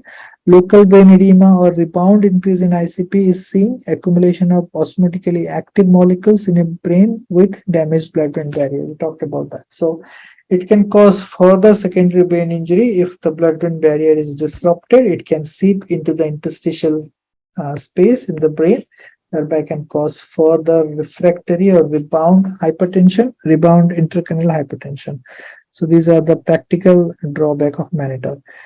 Then the drawback associated with both. So both hypotonic saline and mannitol can cause initial volume expansion on rapid infusion and can cause heart failure, which is a practical issue. If you give a load of hypotonic saline, and then the patient can go into a heart failure because of volume overload and pulmonary edema. Abrupt discontinuation can lead to rebound intracranial hypertension in both cases, right? If somebody is running on the hypotonic saline large doses and you stop suddenly, they can have rebound intracranial hypertension. So very important table to remember, and you need to justify your answer of why do we use saline or hypotonic saline over mannitol, or why do you use mannitol. So you need to know about it. Evidence, definitely. So Brain Tumor Foundation Guideline 2010 quotes a retrospective observational study with increased ICP burden, like more episodes of ICP in that patient group, number of days with raised ICP more than 25, and length of ICU stay in mannitol group, but the mortality difference was not significant when compared to hypotonic saline. So it reduces the ICU stay, reduces the duration of raised intracranial pressure episodes. Uh, that's hypotonic saline compared to mannitol, but the overall mortality benefit is not seen in either. Right, mannitol not has not performed better than hypotonic saline. Then a very small randomized control trial with 47 patients documented better IHCP control with hypotonic saline compared to mannitol, but there is no convincing evidence behind the use of either of them, right?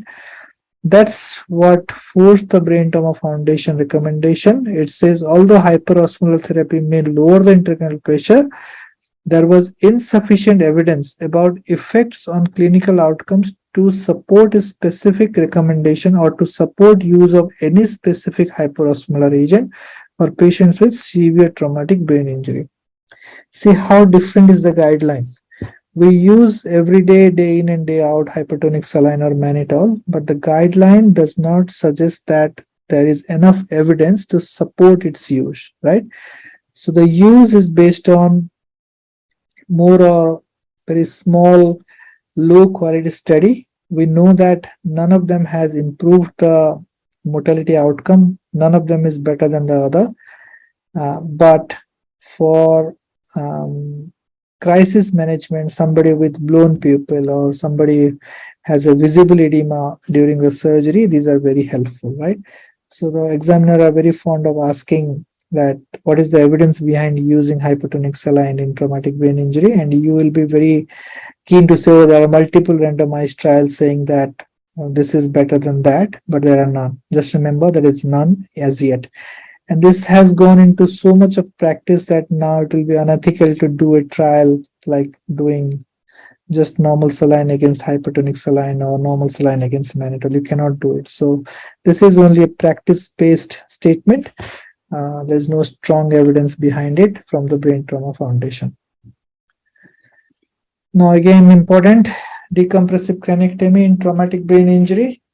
If you have a case of a trauma or a traumatic brain injury, your viva 100% will go to decompressive craniectomy, right?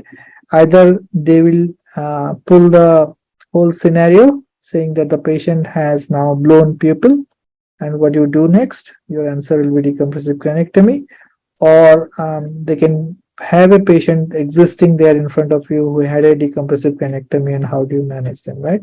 So very, very important point in the exam. Now, 2016 Brain Trauma Foundation guideline were before the rescue ICU trial, rescue ICP trial. So the recommendation that you see on a 2016 Brain Trauma Foundation guideline or BTF guideline hasn't taken rescue ICP trial into account, right?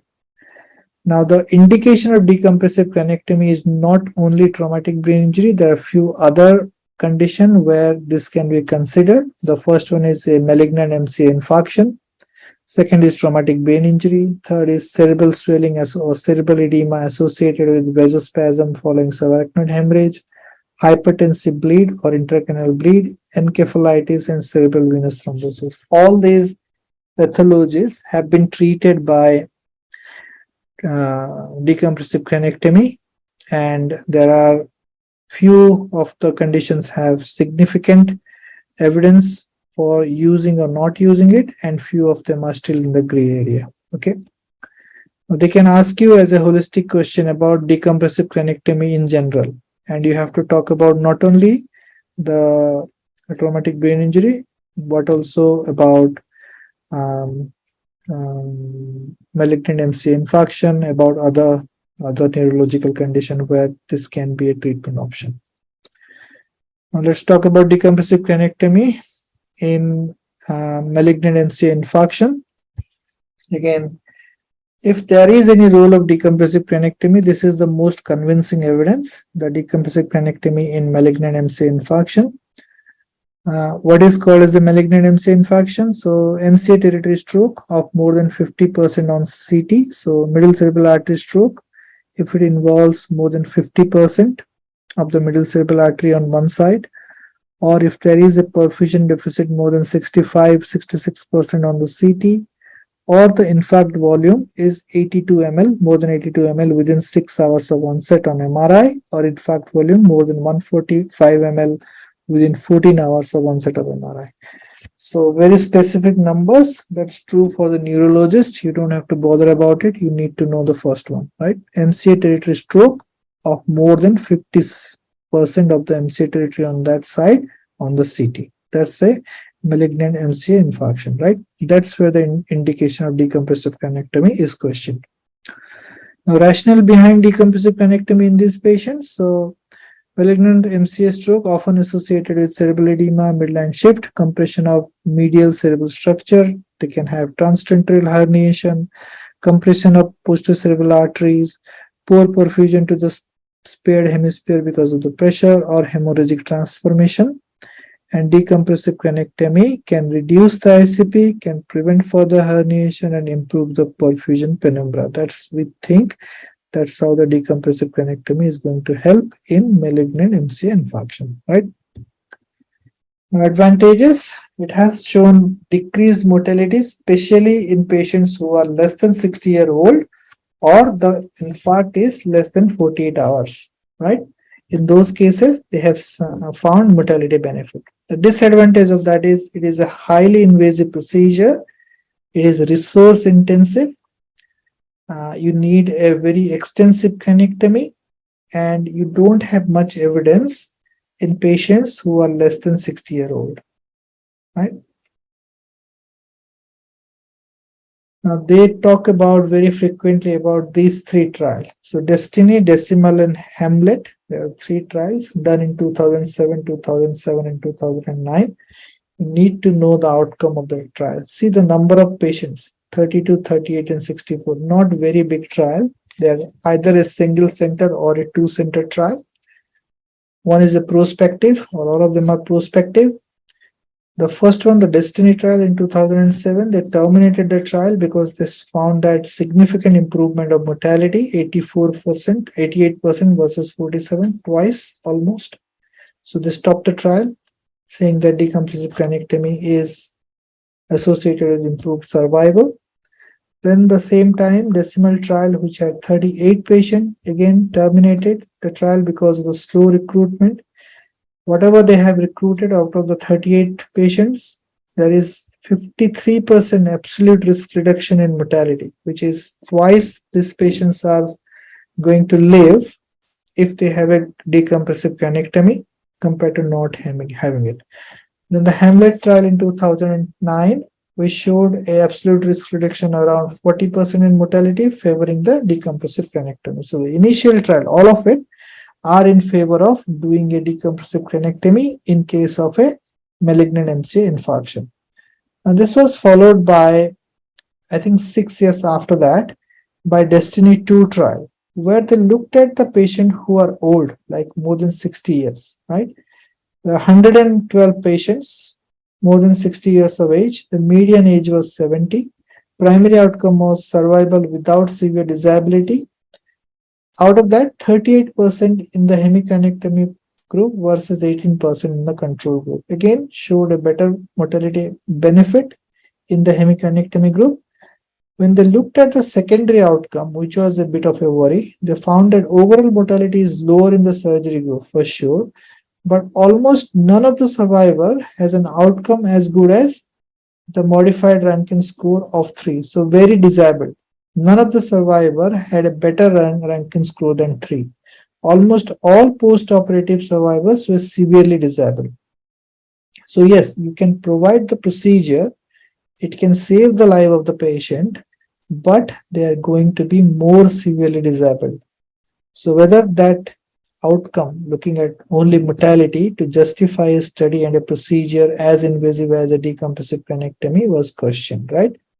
Then a meta-analysis in 2021, not long back, which included almost 500 patients, they showed a favorable outcome, which is defined as a Rankin or modified Rankin of less than or equal to 3 at 1 year, 37% versus 15%. It reduced the risk of death at 1 year very significantly. There is increase in moderately severe to severe disability, benefit consistent for both less than 60 and 60, more than 60-year old. Benefit in older patients and treated beyond 48 hours remain uncertain. So the meta-analysis showed that yes, it improves the mortality very significantly. It does increase the moderately disabled patients number. Patients may survive, but they have a very high chance of being disabled. And that's why the question is still in the gray area, whether you offer the surgery to the patient or not. Because if you have a young patient, yes, you can think of offering that because they have a better chance of recovery. But if you have an old patient, more than 60, 70-year-old, in those patients, doing a invasive procedure such as a decompressive cranectomy may not be indicated based on this evidence. So the examiner will be questioning you, saying that, will you offer decompressive cranectomy for this patient who has a malignant MCA infarct on a dominant hemisphere with the age of 70? Are you going to offer it? The answer will be, I would not. This is based on the evidence that to current time, there are not any convincing trials that has shown an outcome benefit in terms of better neurological outcome. Yes, the mortality is significantly reduced, but at the same time, it causes an increasing patient population with significant disability. So at the age of more than 60, even the evidence is more robust, saying that there is mortality benefit, but most of the patient will remain as severely disabled, right? That should be your answer. This is about the malignant MCA infarction, right? So recommendation, as I told, can be considered in patient less than 60, so young, within 48 hours, early of onset of stroke, although outcomes are still likely to be poor, should not be performed in a malignant MCA stroke patient who is more than 60 years of age, as a survival as a disability-free outcome is very, very poor, right? Now the second question, decompressive cranectomy in severe traumatic brain injury, which is again the Brain Trauma Foundation thing. So in decompressive cranectomy in severe traumatic brain injury, they are defined as primary or a secondary decompressive cranectomy. So primary decompressive cranectomy or primary DC is leaving a bone flap out after evacuation of a intracranial mass lesion such as a hematoma, whether it is extradural, subdural, or intraparenchymal hematoma due to a traumatic brain injury. So that's to correct the primary insult to the brain, whether it is a big clot or whether there is an intraparenchymal blood or a mass that needs to be removed. That's a primary decompressive cranectomy, which is different from the decompressive cranectomy that is called as a secondary decompressive cranectomy. It is as a part of tiered therapeutic protocol that are frequently used in intensive care unit in order to control raised ICP after TBI. That means if you have a raised ICP post-traumatic brain injury, you do a tiered approach like first tier, second tier, third tier, to the extent of barbiturate coma, starting from positioning, hypotonic saline, hyperventilation, going up to paralysis, heavy sedation, then to barbiturate coma. If all these fail, then you consider to decompress the skull or decompressive cranectomy. This is called as the secondary decompressive cranectomy. The trials such as the rescue ICP or the DECRA trial has looked at the secondary decompressive cranectomy. There is no doubt that primary decompressive cranectomy is always indicated. If there is an indication, is life-saving. There is no doubt about its role. The secondary decompressive cranectomy to reduce the ICP in case of a refractory ICP raise, high refractory ICP in traumatic brain injury, that's where the question arises, whether we should do secondary decompressive cranectomy or not, right? So the initial trial, again, DECRA trial a few years ago, that happened in Australia. So we included 155 patients with a traumatic brain injury with ICP of 20 for more than 15 minutes within 1 hour period despite first year therapy. So very early recruitment of these patients, not like going up to the third tier, right?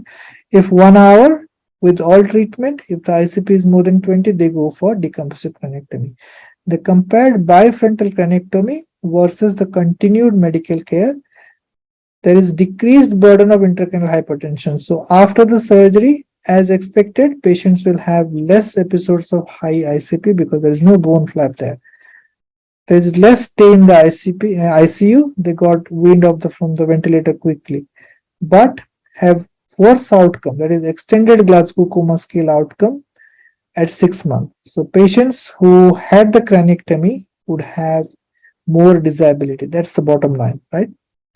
Limitation of the trial: the patients needing surgical evacuation of an intracranial hematoma were excluded. So patients who had a coexisting subdural subarachnoid hemorrhage, those were excluded, right? Low ICP threshold for eligibility, more than 20. Brain tumor foundation goes up to 22, right? So less number. And before enrollment, use of a very extensive bilateral cranectomy, not reflective of a typical clinical practice. So they used a method of cranectomy which is more crude. More of the cranium were removed, which is not a standard procedure, which can again add to the morbidity in the patient. Then baseline imbalance in patients admitted to bilateral fix. So they have included patients who have bilateral fixed dilated pupil, which you know that is not a good sign to start with. So those patients should have been excluded. That prompted a second trial called as the Rescue ICP, which included almost 3 times the number that included in the Decker trial. They took the number as 25, 1 to 12 hours of enrollment despite medical therapy, going up to higher grade of medical therapy. They standardized the surgical approach. Patient requiring hematoma evacuation were included. Outcome in the surgical group: control of ICP was improved, the mortality was reduced, but there is increased rate of vegetative state, very, very high. So almost 4 times increase in the patients who have a vegetative state after the surgery compared to the group who did not have the surgery. So basically the outcome of these trials, which are very well conducted, say that you consider a decompressive cranectomy for a traumatic brain injury, first of all, early, if you are going to do it. If the patient is young and has potential to improve, but if the disease or if the damage is pretty extensive, in those cases, it can be a life-saving procedure, but it will not result in improved neurological outcome of the patient. So it has to be decided in a case-to-case basis. A society guideline for acute subdural hemorrhage: so leave the bone flap off if bulging and tight brain. So you may see why the surgeon have decompressed the brain and put the bone flap back in bed 1, but bed 5 has no bone flap. The bone flap is in the fridge. Why they have kept it open in that way? So there is specific society guideline which should be followed. For if there is an acute subdural hemorrhage, you leave the bone flap off. If there is the brain underneath is bulging or tight. If there is an isolated extradural hemorrhage, you usually replace the bone flap, right? If there is well circumscribed contusion or hematoma, you aim for surgical dissection of the hematoma. If there is a well circumscribed superficial cortical hematoma, then you tend to take it out, right? While secondary decompressive cranectomy is potentially useful operation, it should be applied selectively as there is uncertainty as to which severe traumatic brain injury subgroup will truly benefit. Before contemplating secondary decompressive cranectomy, the provider should conduct frank discussion with family members, surrogates, regarding the risks, benefit, and alternative and potential prognosis, right? Very important, because this is a procedure which is a very, very devastating big surgery, which may lead to worsening neurological outcome, or which may lead to a poor neurological outcome, which the patient doesn't wish to be in a state. Also the family has to be told that there is increased chance of having condition of a vegetative state after the surgery, though it may be life-saving, but not what the patient would have asked for or what the family would have asked for, right? Okay, now bit of imaging, making things interesting. So cerebral herniation, again, there was a question. What are the types of cerebral herniation? And you need to draw an image to show what are the types of cerebral herniation. So cerebral herniation definition: displacement of part of brain through an opening or across a separate suture into a region that it does not normally occupy, right? Very simple definition. So the brain goes out of any of the breaches in the dura, or it goes out through the suture line. So in those cases, there is cerebral herniation. Types: multiple, but we group it, right? Supratentorial above the tentorium, infratentorial below the tentorium, right? Supratentorial can be 1, 2, 3, 4 types. Uncal transtentorial herniation, transcalvarial herniation. I'll show you the figure. Subfalcine herniation and central tentorial herniation. There are 4 types. Infratentorial is transtentorial herniation, again, which is called as the reverse coning, and foraminal or tonsillar herniation, which is called as the coning, right? Now going into, oops, yeah. So that's the type of herniation. You can see numbered as 1, 2, 3, 4. So this is subfalcine below the sagittal suture. One side of the brain goes to the other side. This is transcalvarial through a defect in the skull, which can happen in case of a decompressive craniotomy or some sort of previous defect present.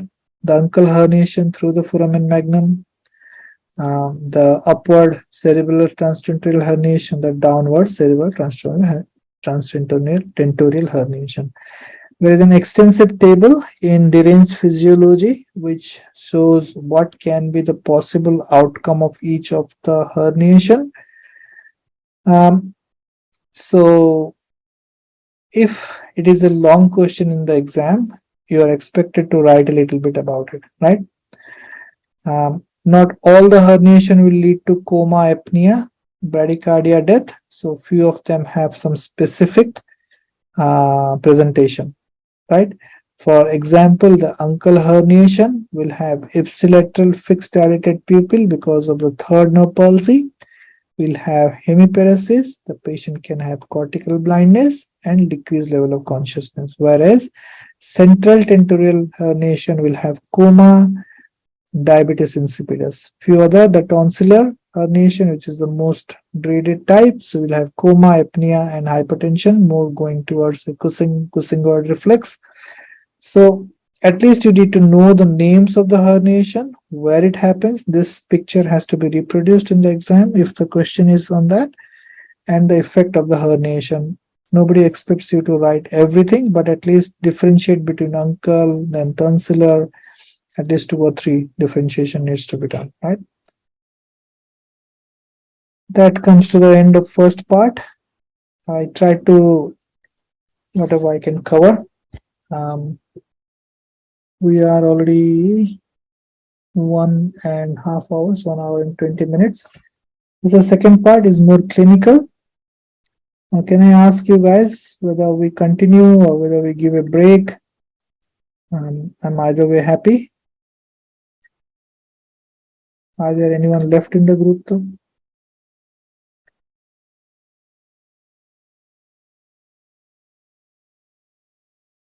Shall we continue for another half an hour, whatever we can? Oh, there's a continue, it says, right? Only one person.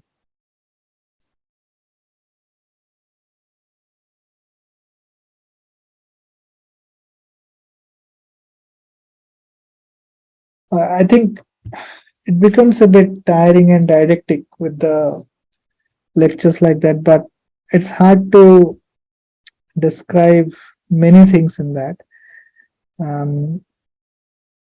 So it just gives you what to read. At least you know these things that can be asked in the exam, and it's not like an unknown question for you in the exam, right? That's the aim of it. This whole video is recorded and you can browse it later, just go quickly through it, and these are the things that needs to be studied before the exam at least. Or if you face a clinical situation, next time you see a CT, if they have reported as a uncal herniation, how does it look like? or a central herniation, how does it look like? Um, or a tonsillar herniation, how does it look like? And try to correlate that with the patient's symptoms and signs. That's the main aim of giving, or that's the aim of giving this lecture. All right. The next one, give me 1 second.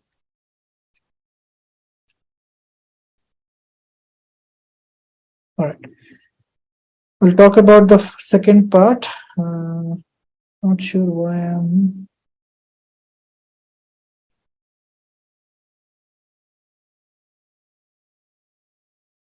Anyways. So, second part.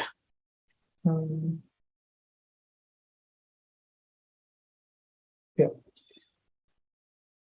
We'll talk about more clinical scenarios here. So, this is a question: approach to a patient in ICU with generalized weakness. So, this will be covered more extensively tomorrow by the presenter.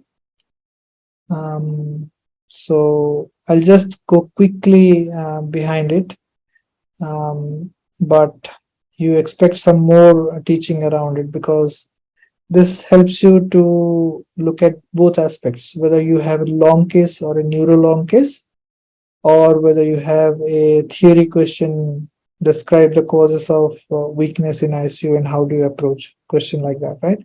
So very, very common question in the exam. Either you face it in the practicals as a bedside case, or you can have it in the theory, right? So when you see a patient with generalized weakness, the usual way of clinical examination is first to see the level of consciousness, and then you assess the power. Then you look for symmetry. If there is symmetrical loss of power, then it is probably a critical illness myopathy or critical illness weakness. If there is sparing of some muscles where the power is normal or near normal and the others are profoundly weak, then that rings the bell that it is not a critical illness related weakness, rather than it is something else, a CNS lesion which needs to be excluded. Again, if you have a focal neurological sign, so that's what it is. One side is weak, other side is not weak. Or if we have a focal cranial nerve deficit, then it goes more in favor of a central nervous system cause rather than anything which is related to ICU weakness or peripheral nervous system cause. If the patient complains of fatigability, you have to rule out a myasthenia or a Lambert-Eaton syndrome.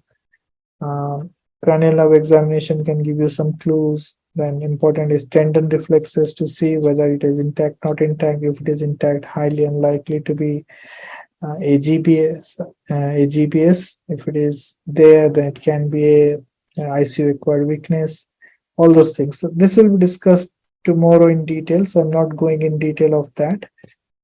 I'll talk about Guillain-Barré syndrome, which is a very, very important topic in exam, right?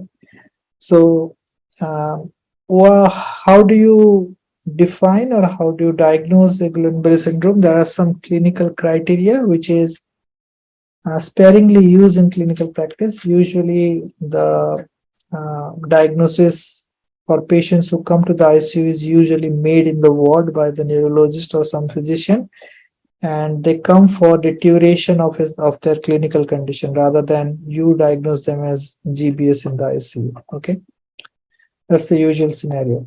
So there was a recent guideline published about the definition or criteria of Guillain-Barré syndrome. So the required criteria is, first of all, the patient should have bilateral and flaccid weakness of the limbs. There is decreased to absent tendon reflexes, and you don't have an alternative explanation to this. So these are the required criteria.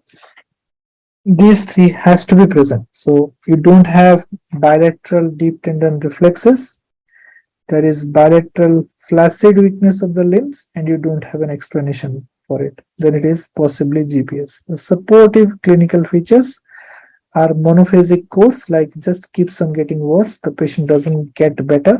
not waxing and waning type of weakness. It's progressively worse and worse, right? Then time between onset to plateau is 12 hours to 28 days. The patient may worsen rapidly and stay at that stage, but staying at that stage, reaching to that stage can happen in a day or but can happen up to a month. So the patient can gradually deteriorate to the extent of a month, right? The weakness is usually symmetric. The patient can sense things, the sensory intact, but motor loss. Usually no sensory loss, but the patient may have paresthesia. They may be having allodynia. They may be having some weird sensation in the limb and everything. Cranial nerves are involved. In that case, the patient may have a Miller-Fisher variant, which classically presents with ataxia, areflexia, and ophthalmoplegia. So the patient will have cranial nerve palsy in the eye. They have ataxia. They will have areflexia, and also symmetric weakness present. In that case, your doubt should be towards the Miller-Fisher variant of it. They can have autonomic dysfunction. In fact, that's one of the important cause of death in this patient. And at the onset of the disease or onset of the weakness, there will be no fever. The patient will have fever 5 days ago and then will have weakness symptoms progressively after 5th day, 4th day. But at the onset of the fever, onset of the weakness, there is no fever usually, right? So these are the supportive clinical features, but the most important required feature are bilateral weakness, which are progressive, flaccid weakness, and decreased or no tendon reflexes. As you can see, the criteria are not very specific because that's why it is not used that extensively in clinical practice. And usually the diagnosis is made beforehand the patient comes to the ICU. Laboratory finding, very, very important. In this case, the CSF protein is elevated and the monocyte and lymphocytes are present in the CSF, which is called as albuminocytological dissociation. That's the most important word you need to remember in this. The CSF finding, there is dissociation between albumin and cytological numbers, right? You'll have a high protein, but at the same time, the cells will be low, right? The blood immunoglobulin G may be elevated, very, very non-specific. And then you talk about the antibodies. So the Miller-Fisher variant may have a GQ1B antiganglionocyte antibodies, and the external form may have an antiganglionocyte GM1 antibody. So there are different types, 3-4 types of antibodies. The important one to remember is the GQ1B for MF, right? Miller-Fisher. Then they can ask you about poor prognostic features, right? This is more validated or more talked about in the literature. So the overall mortality in GBS patient admitted to ICU is around 25%. So if the patient are over 60 years of age, if the progression is very, very rapid, which is less than 7 days, if the patient requires mechanical ventilation, and if the patient has a preceding diarrheal illness, then these are the poor prognostic factor, which suggests that the patient will not have a good outcome or will have a significant residual weakness after a long time also. Okay. So age, rapidity, mechanical ventilation, and preceding diarrheal illness. So these are the 4 or 5 factors that is important as a prognostic factor. Also, the infection that can cause Guillain-Barré syndrome is Campylobacter, most important, though not most common, but at least you can test the stool for it and can corroborate your diagnosis. Cytomegalovirus, influenza, parainfluenza, VZV, Epstein-Barr, HIV, and bacterial-wise mycoplasma can cause it. Okay. Also, the hepatitis virus, hepatitis A and E, is documented to have caused it. They can ask you about the nerve conduction velocity or NCV in diagnosis of GBS. So first of all, the timing. Initially, it can be very inconclusive. So within first week, the patient may not have much features of GBS. So Usual time around 2 weeks. It gives a more confirmatory diagnosis when you have the pathology more established, right? So nerve conduction studies will show a reduced conduction velocity because it is a neuropathy, and prolonged distal latency are the cardinal features. So the two things, one is reduced conduction velocity and prolonged distal latency. These are two important features. The other associated features can be the patient can have multifocal conduction block, can have abnormal temporal dispersion of compound muscle action potential, prolonged distal latency, and prolonged F waves. So these are the associated features, but the most important thing is reduced conduction velocity and prolonged distal latency, which is different from a myopathy, which will have different features, right? So the NCV finding is very, very important. I'll probably send you a link for the nerve conduction velocity study in GBS. Have a look at it. That's a good a video presentation in YouTube. You can have a better understanding of it. Okay. But these are the important two factors, like conduction velocity and prolonged distal latency. Now, how to evaluate the need of ICU in a GBS patient? So this is again a very practical question. As a Viva question, they can ask you. So clinical or objective features suggesting worsening respiratory function, which has been documented in the literature, but only one paper, which is a very old paper, which has given few values that can be used as a baseline number to see whether the patient needs ICU or not. So first of all, deteriorating peak expiratory flow, which is less than 250 liters per minute. Not one count will work. So if the patient has 240 liters per minute at 12 o'clock in the afternoon, and 2 hours after that it came down to 180, and then after 2 hours it came down to 150, then that's a deteriorating trend and the patient qualifies to be admitted in ICU. Then declining forced vital capacity, say below 20 ml per kg, or decreased or a decrease of 50% from the FVC predicted by age, height, or gender. So declining forced vital capacity. Then there are two numbers, 30, 40. So actually 20, 30, 40, that's how you remember. If FVC less than 20 ml per kg, then maximal inspiratory pressure less than 30 centimeters of water, and then maximal expiratory pressure, which is less than 40 centimeters of water, right?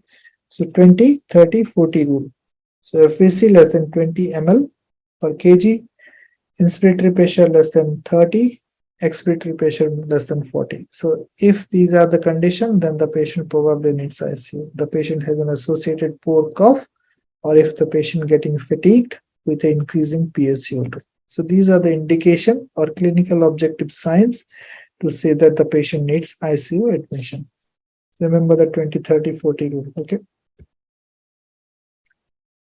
Other considerations to admit to the ICU. So disease factor, environmental factor. Usually you classify your answer in the exam. So they will ask you as a bedside question for a long case.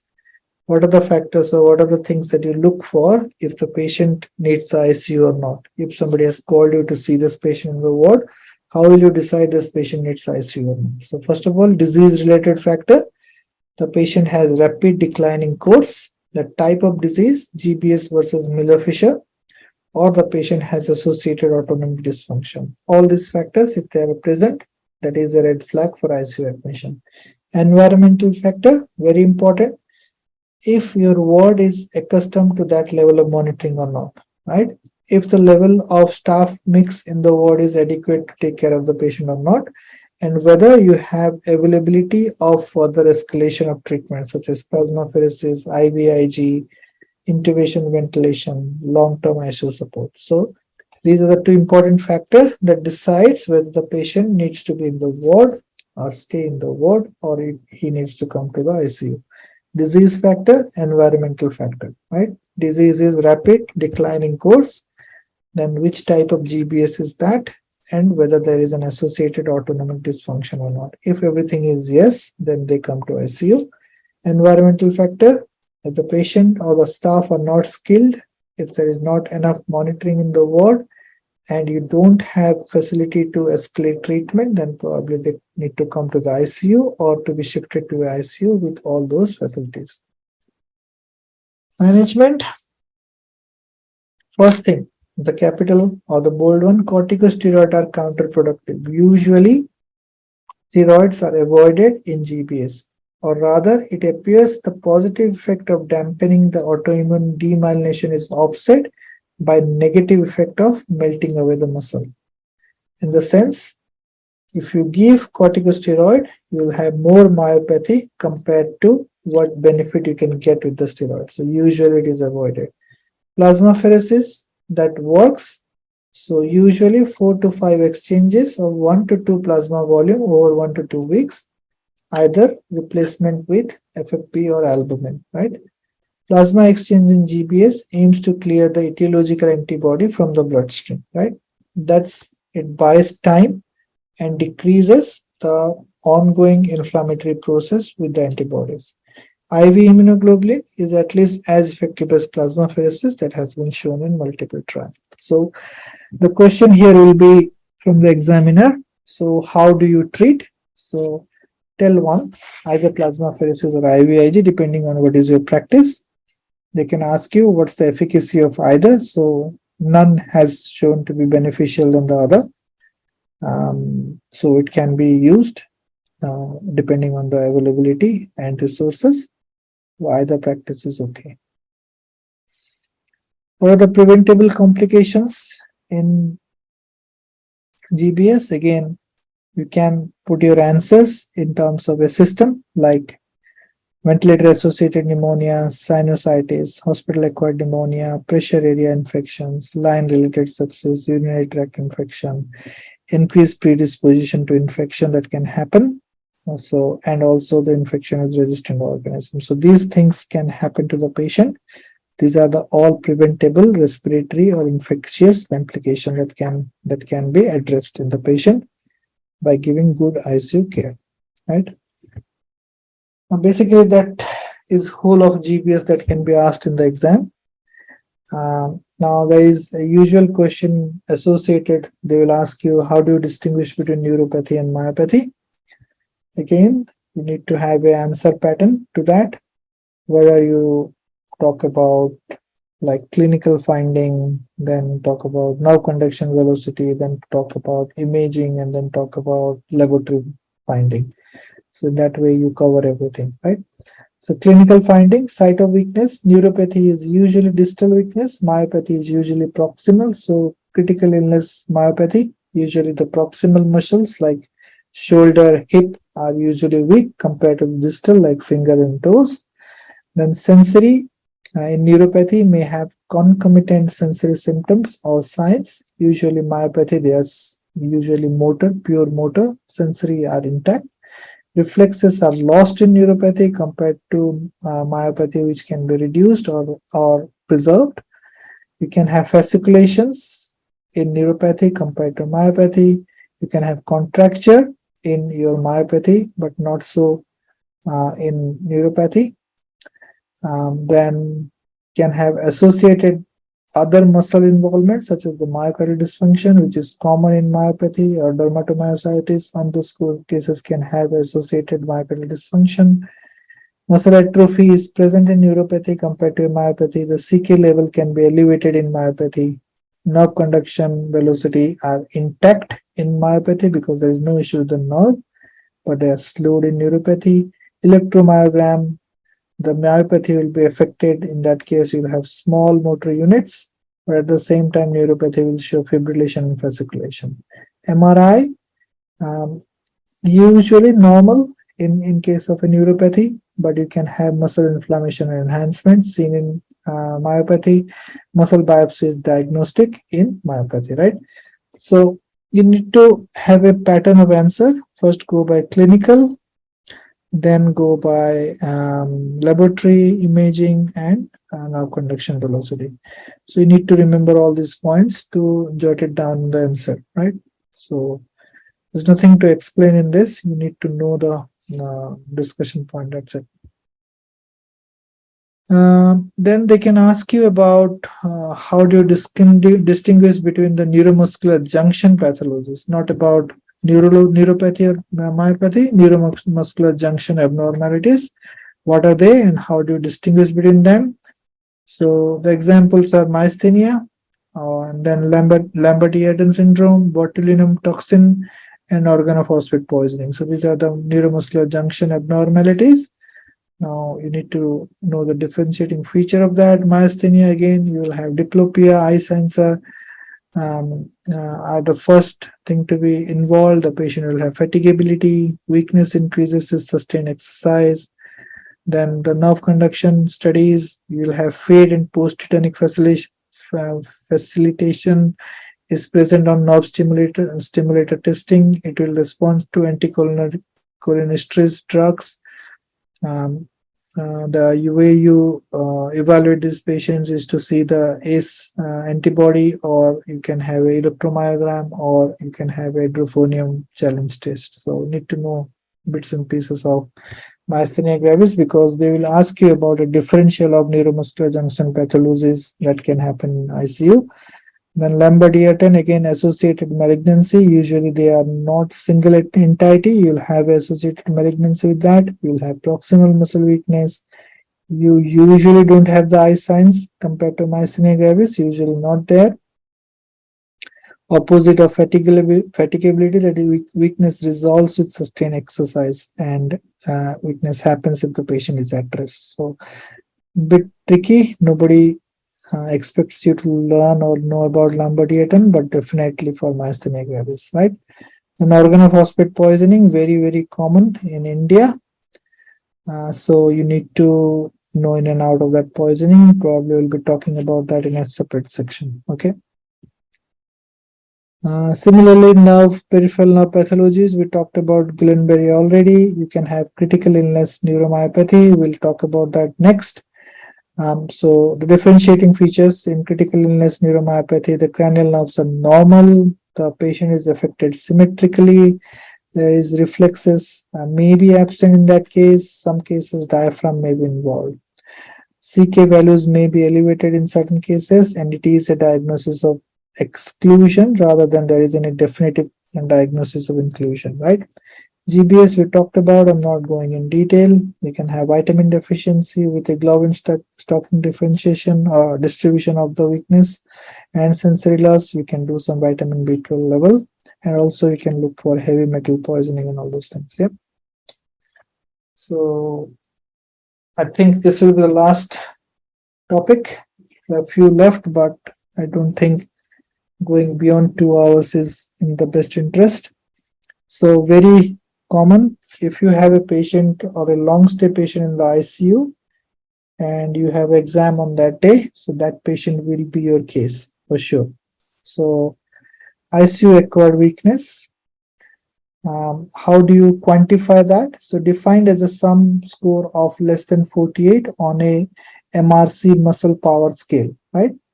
So if you have a combined score of less than 48 on the MRC scale, I'll talk about the scale later, then you are diagnosed to have a ICU acquired weakness. Subclassification, which includes critical illness polyneuropathy or CIP, confirmed by nerve conduction study. So where the nerves are involved. In critical illness myopathy, which can be confirmed by EMG, and a combined, which is called as critical illness polyneuropathy, right? 3 varieties we can have. Now, MRC or Medical Research Council score, it is a grade of muscle weakness. You test the muscle manually, manual muscle test. So 0 is no evidence of contractility or complete paralysis. 5 is movement against gravity plus full resistance, right? So you look for 6 muscle groups are tested bilaterally. So 6 muscle group will be tested bilaterally. If the combined score is less than 48, then you can have a ICU acquired weakness, right? Issues, there may be significant inter-observer variability using this scale. I can say the patient has a power of 2, you can say the 4 at the same moment, depending on how the observer look at it. and does not test the respiratory muscles, because this is a very important part in long stay ICU patient where you have respiratory muscle deconditioning and also diaphragmatic dysfunction. So that doesn't take into account. So these are the two lacking point for using MRC score to diagnose ICU acquired weakness. Very important Viva question they may ask you. Okay. Risk factor, again, bread and butter question for ICU people. What are the risk factor for ICU acquired weakness? So you classify again, modifiable risk factor, non-modifiable risk factor. Modifiable risk factors include prolonged critical illness, use of neuromuscular blocker, high dose corticosteroid, high dose vasopressor, prolonged immobility, prolonged bed rest, hyperglycemia, use of neuromuscular blocking drugs such as aminoglycoside. Non-modifiable factors, more common in females, low baseline muscle mass, pre-morbid malnutrition if the patient has that, if the patient is having severe sepsis, multi-organ failure, higher SOFA score. These are the non-modifiable risk factor to acquire ICU acquired weakness, right? Clinical feature, 1 week into the critical illness usually, but it can be before that also. Sensation, as I said, is gradually preserved, but peripheral sensation can eventually be lost. There is symmetrical distribution of weakness. Proximal weakness is more than the distal. The patient may have intact reflexes, but may sometimes be diminished. If somebody managed to do a CSF study, they are normal. There is no signs of any CSF inflammation. Cranial nerve functions and autonomic nervous system functions are usually preserved, which is a feature in GBS. You'll have autonomic dysfunction. If it is a Miller fissure, then you can have cranial nerve deficit. The CK levels or CPK levels can be raised if the myopathy is associated, like a CIMN or CIPMN. In those cases, the CK level can be raised. Nerve conduction velocity, the patient will have normal conduction velocity compared to in GBS, where we will have a decreased conduction velocity, but there is decreased compound muscle action potential or CMAPS in critical illness, neuropathy or myopathy. Prevention, again, the risk factors has to be taken care of. Strict glucose control, early mobility and rehabilitation. Electrical muscle stimulus, EMS, may play a role, but this technique is so far in infancy, hasn't been used much. Adequacy of nutrition, optimize electrolytes, minimize use of steroids, sedation and neuromuscular blocker, and physiotherapy with limb mobilization while still critically ill. So you can again classify this answer. So some preventive mechanism or preventive strategies, then physical therapy, and avoidance of drugs. So these are three groups that you can use as a preventive strategy for this, right? Let me check how long are we here. So another 10 minutes probably. I will go. Do you think we can do the spinal injury or we can defer it?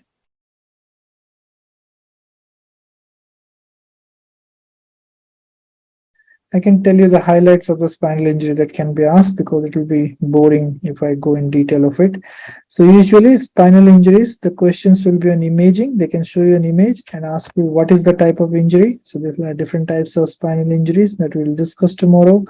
What are the consequences of spinal injury and how do you manage them, right?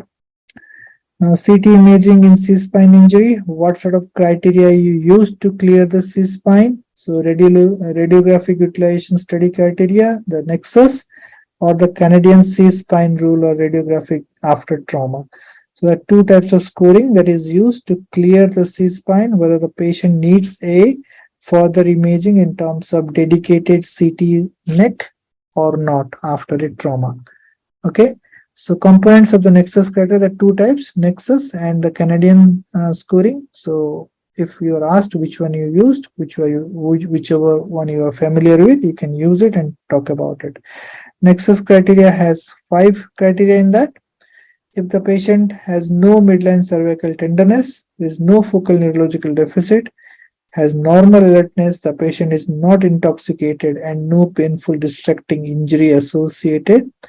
If the patient fulfills all the 5 criteria, then it doesn't need further imaging. Otherwise, if any of these are present, the patient needs further imaging of the C-spine, whether a CT or a X-ray, right?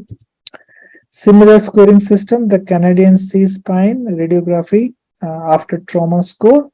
So first,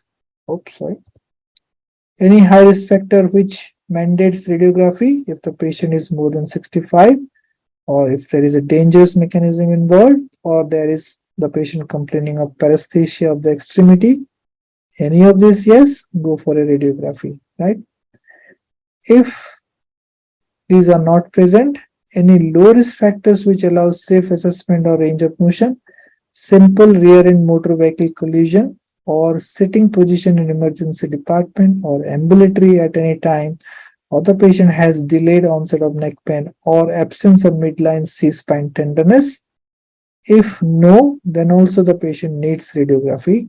If yes, able to actively rotate the neck 45-degree left or right. If able, doesn't need a radiography. If unable, then needs a radiography. So this is the usual scoring system, very complicated for the Canadian C-spine.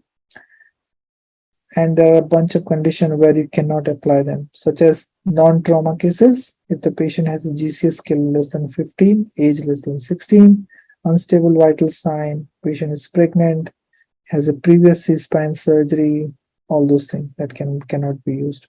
But I always go for the Nexus because it is easy, only 5 criteria, and you need to know the name of the scoring, the Canadian C-spine rules. So they will ask you what are the rules that is applied to whether the patient needs further imaging in a C-spine injury or not. Okay.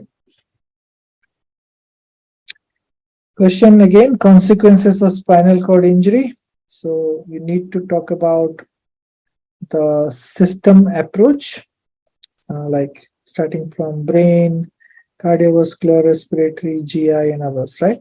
So first of all, respiratory consequences, the patient will not breathe much if the injury is above T1 level. Intercostals are paralyzed, diaphragm only muscle for ventilation if it is above T1. Better vital capacity while in supine as diaphragm has better stretch. So this patient breathe better if they are supine compared to if they are sitting up, if the level is above T1. Patient gets fatigued, rapid respiratory fatigue. There is increased vital capacity in supine position. We talked about that. So these are the respiratory consequences. Decreased tidal volume, better breathing in supine position. The patient gets rapidly fatigued. Cardiovascular complications or consequences, bunch of them. So any spinal cord injury above T6, it will cause peripheral vascular decrease in peripheral vascular resistance because of loss of sympathetic drive. There will be decreased preload because the blood will pool in a peripheral vascular dilated vascular beds. There is increased alpha adrenergic responsiveness. In the absence of stimulus, the receptor numbers are also upregulated, will require less vasopressor and takes time to develop. So there will be increased number of alpha receptors and there will be more responsiveness. There will be autonomic dysreflexia because of the spinal cord injury, and will have autonomic episodes of autonomic storms.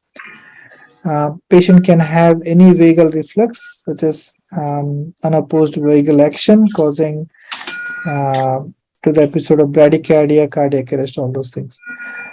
Over-sympathetic stimulation below the level of transaction can occur that can cause exaggerated reflex sympathetic response with massive hypertension.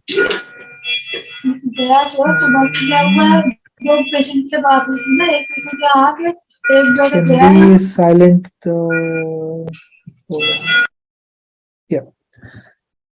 so there may be overactivity, sympathetic overactivity that can cause massive hypertension in these patients.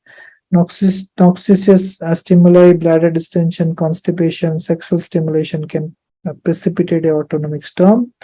There will be loss of postural homeostatic reflexes. The patient may have bradycardia due to the unopposed vehicle action because your sympathetic power is lost.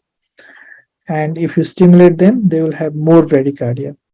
They are in a state of fixed cardiac output because of loss of sympathetic response, but still they stay volume responsiveness, right?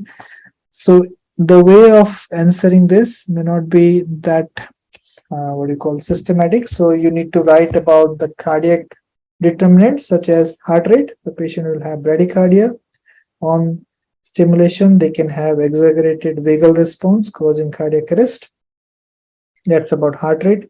They can have exaggerated sympathetic response under the level of the spinal cord injury, which can precipitate hypertensive storm or autonomic storm, causing intracranial hemorrhage, pulmonary edema, and all those things because of refractory hypertension. The patient can have autonomic dysreflexia. Then they have increased responsiveness to peripheral vasopressor because of increased number of alpha adrenoreceptors in the periphery. They remain fluid responsiveness, but in a state of fixed cardiac output, right? Cardiovascular changes, GI again, this is a theoretical concept, but you may see these in the spine centers more commonly compared to usual ICU. So acute gastric dilatation that can happen due to loss of sympathetic innervation. There's high risk of aspiration in this patient. The patient will have paralytic ileus because of pooling of blood in the lower body, and that can cause bowel edema because the sympathetic tone is lost. More blood will pool in the enteric circulation, which can cause further bowel edema and also decreases the peristalsis. Something called as a body cast syndrome that happens with application of full body plaster cast due to obstruction of duodenum by a superior mesenteric artery due to loss of fat support in the mesenteric artery. So what happens is if the patient has a full body cast because of a spine injury, in those cases there will be loss of mesenteric fat around the blood vessels, and the blood vessel can impinge on the duodenum, causing bowel obstruction, which is not due to a structural problem with the bowel, rather than it is because of the loss of fat. The patient are more common for stress ulceration, so they need ulcer prophylaxis.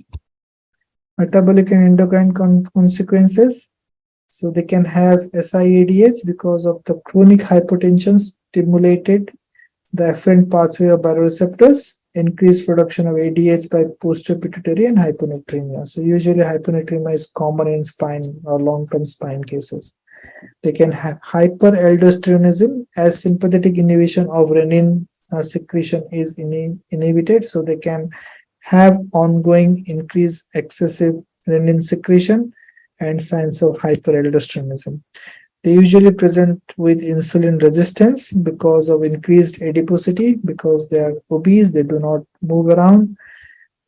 So in that case, they can have increased insulin resistance.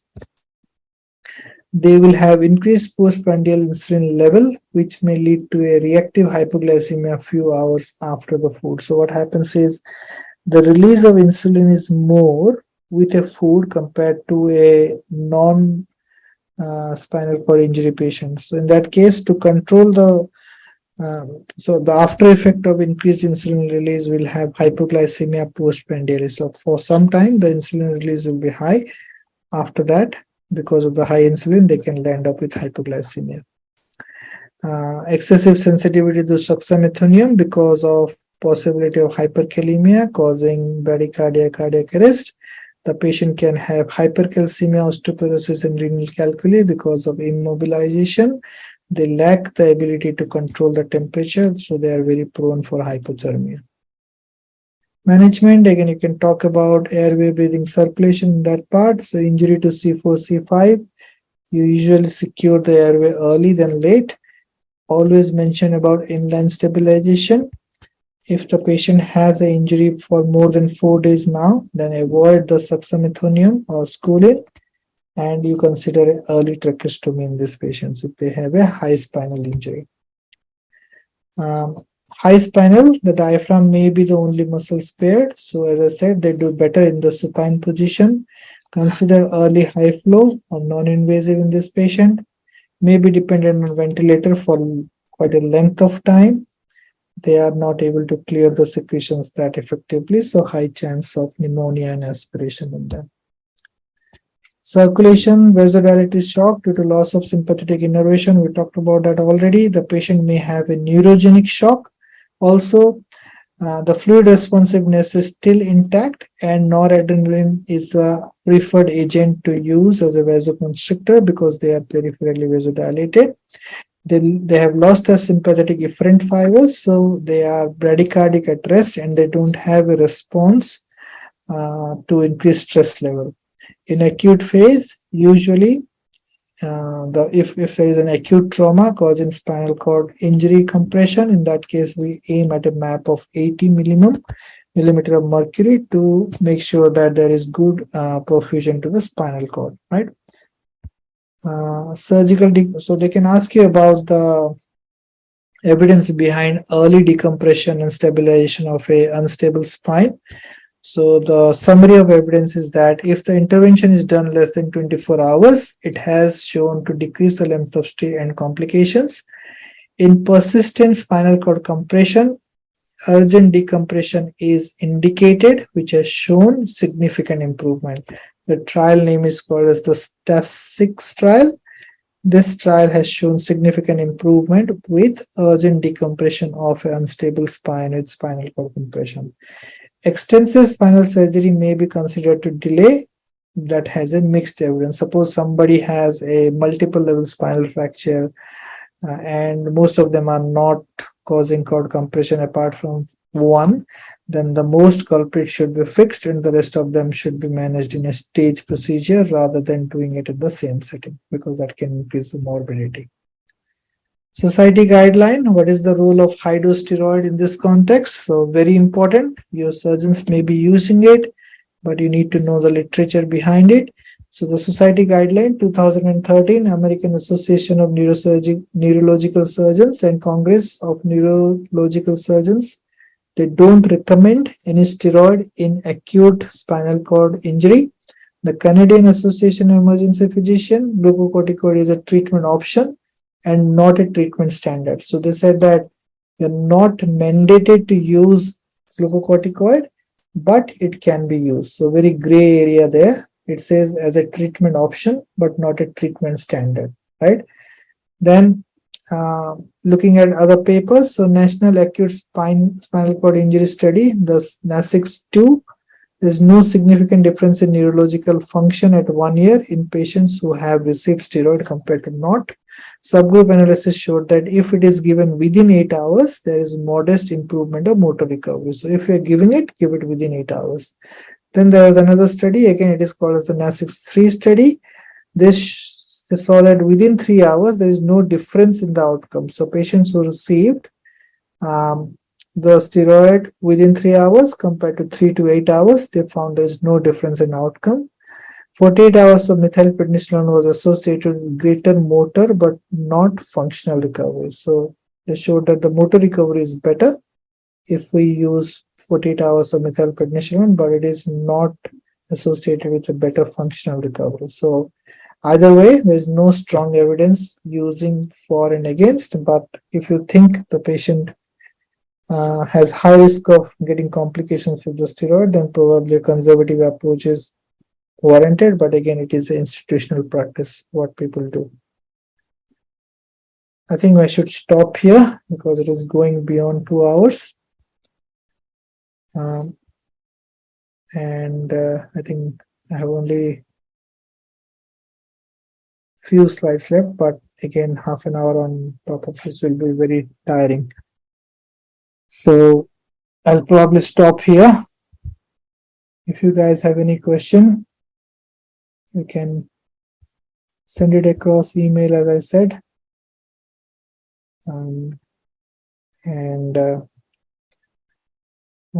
Text me on the group if you need any study material which you think you need.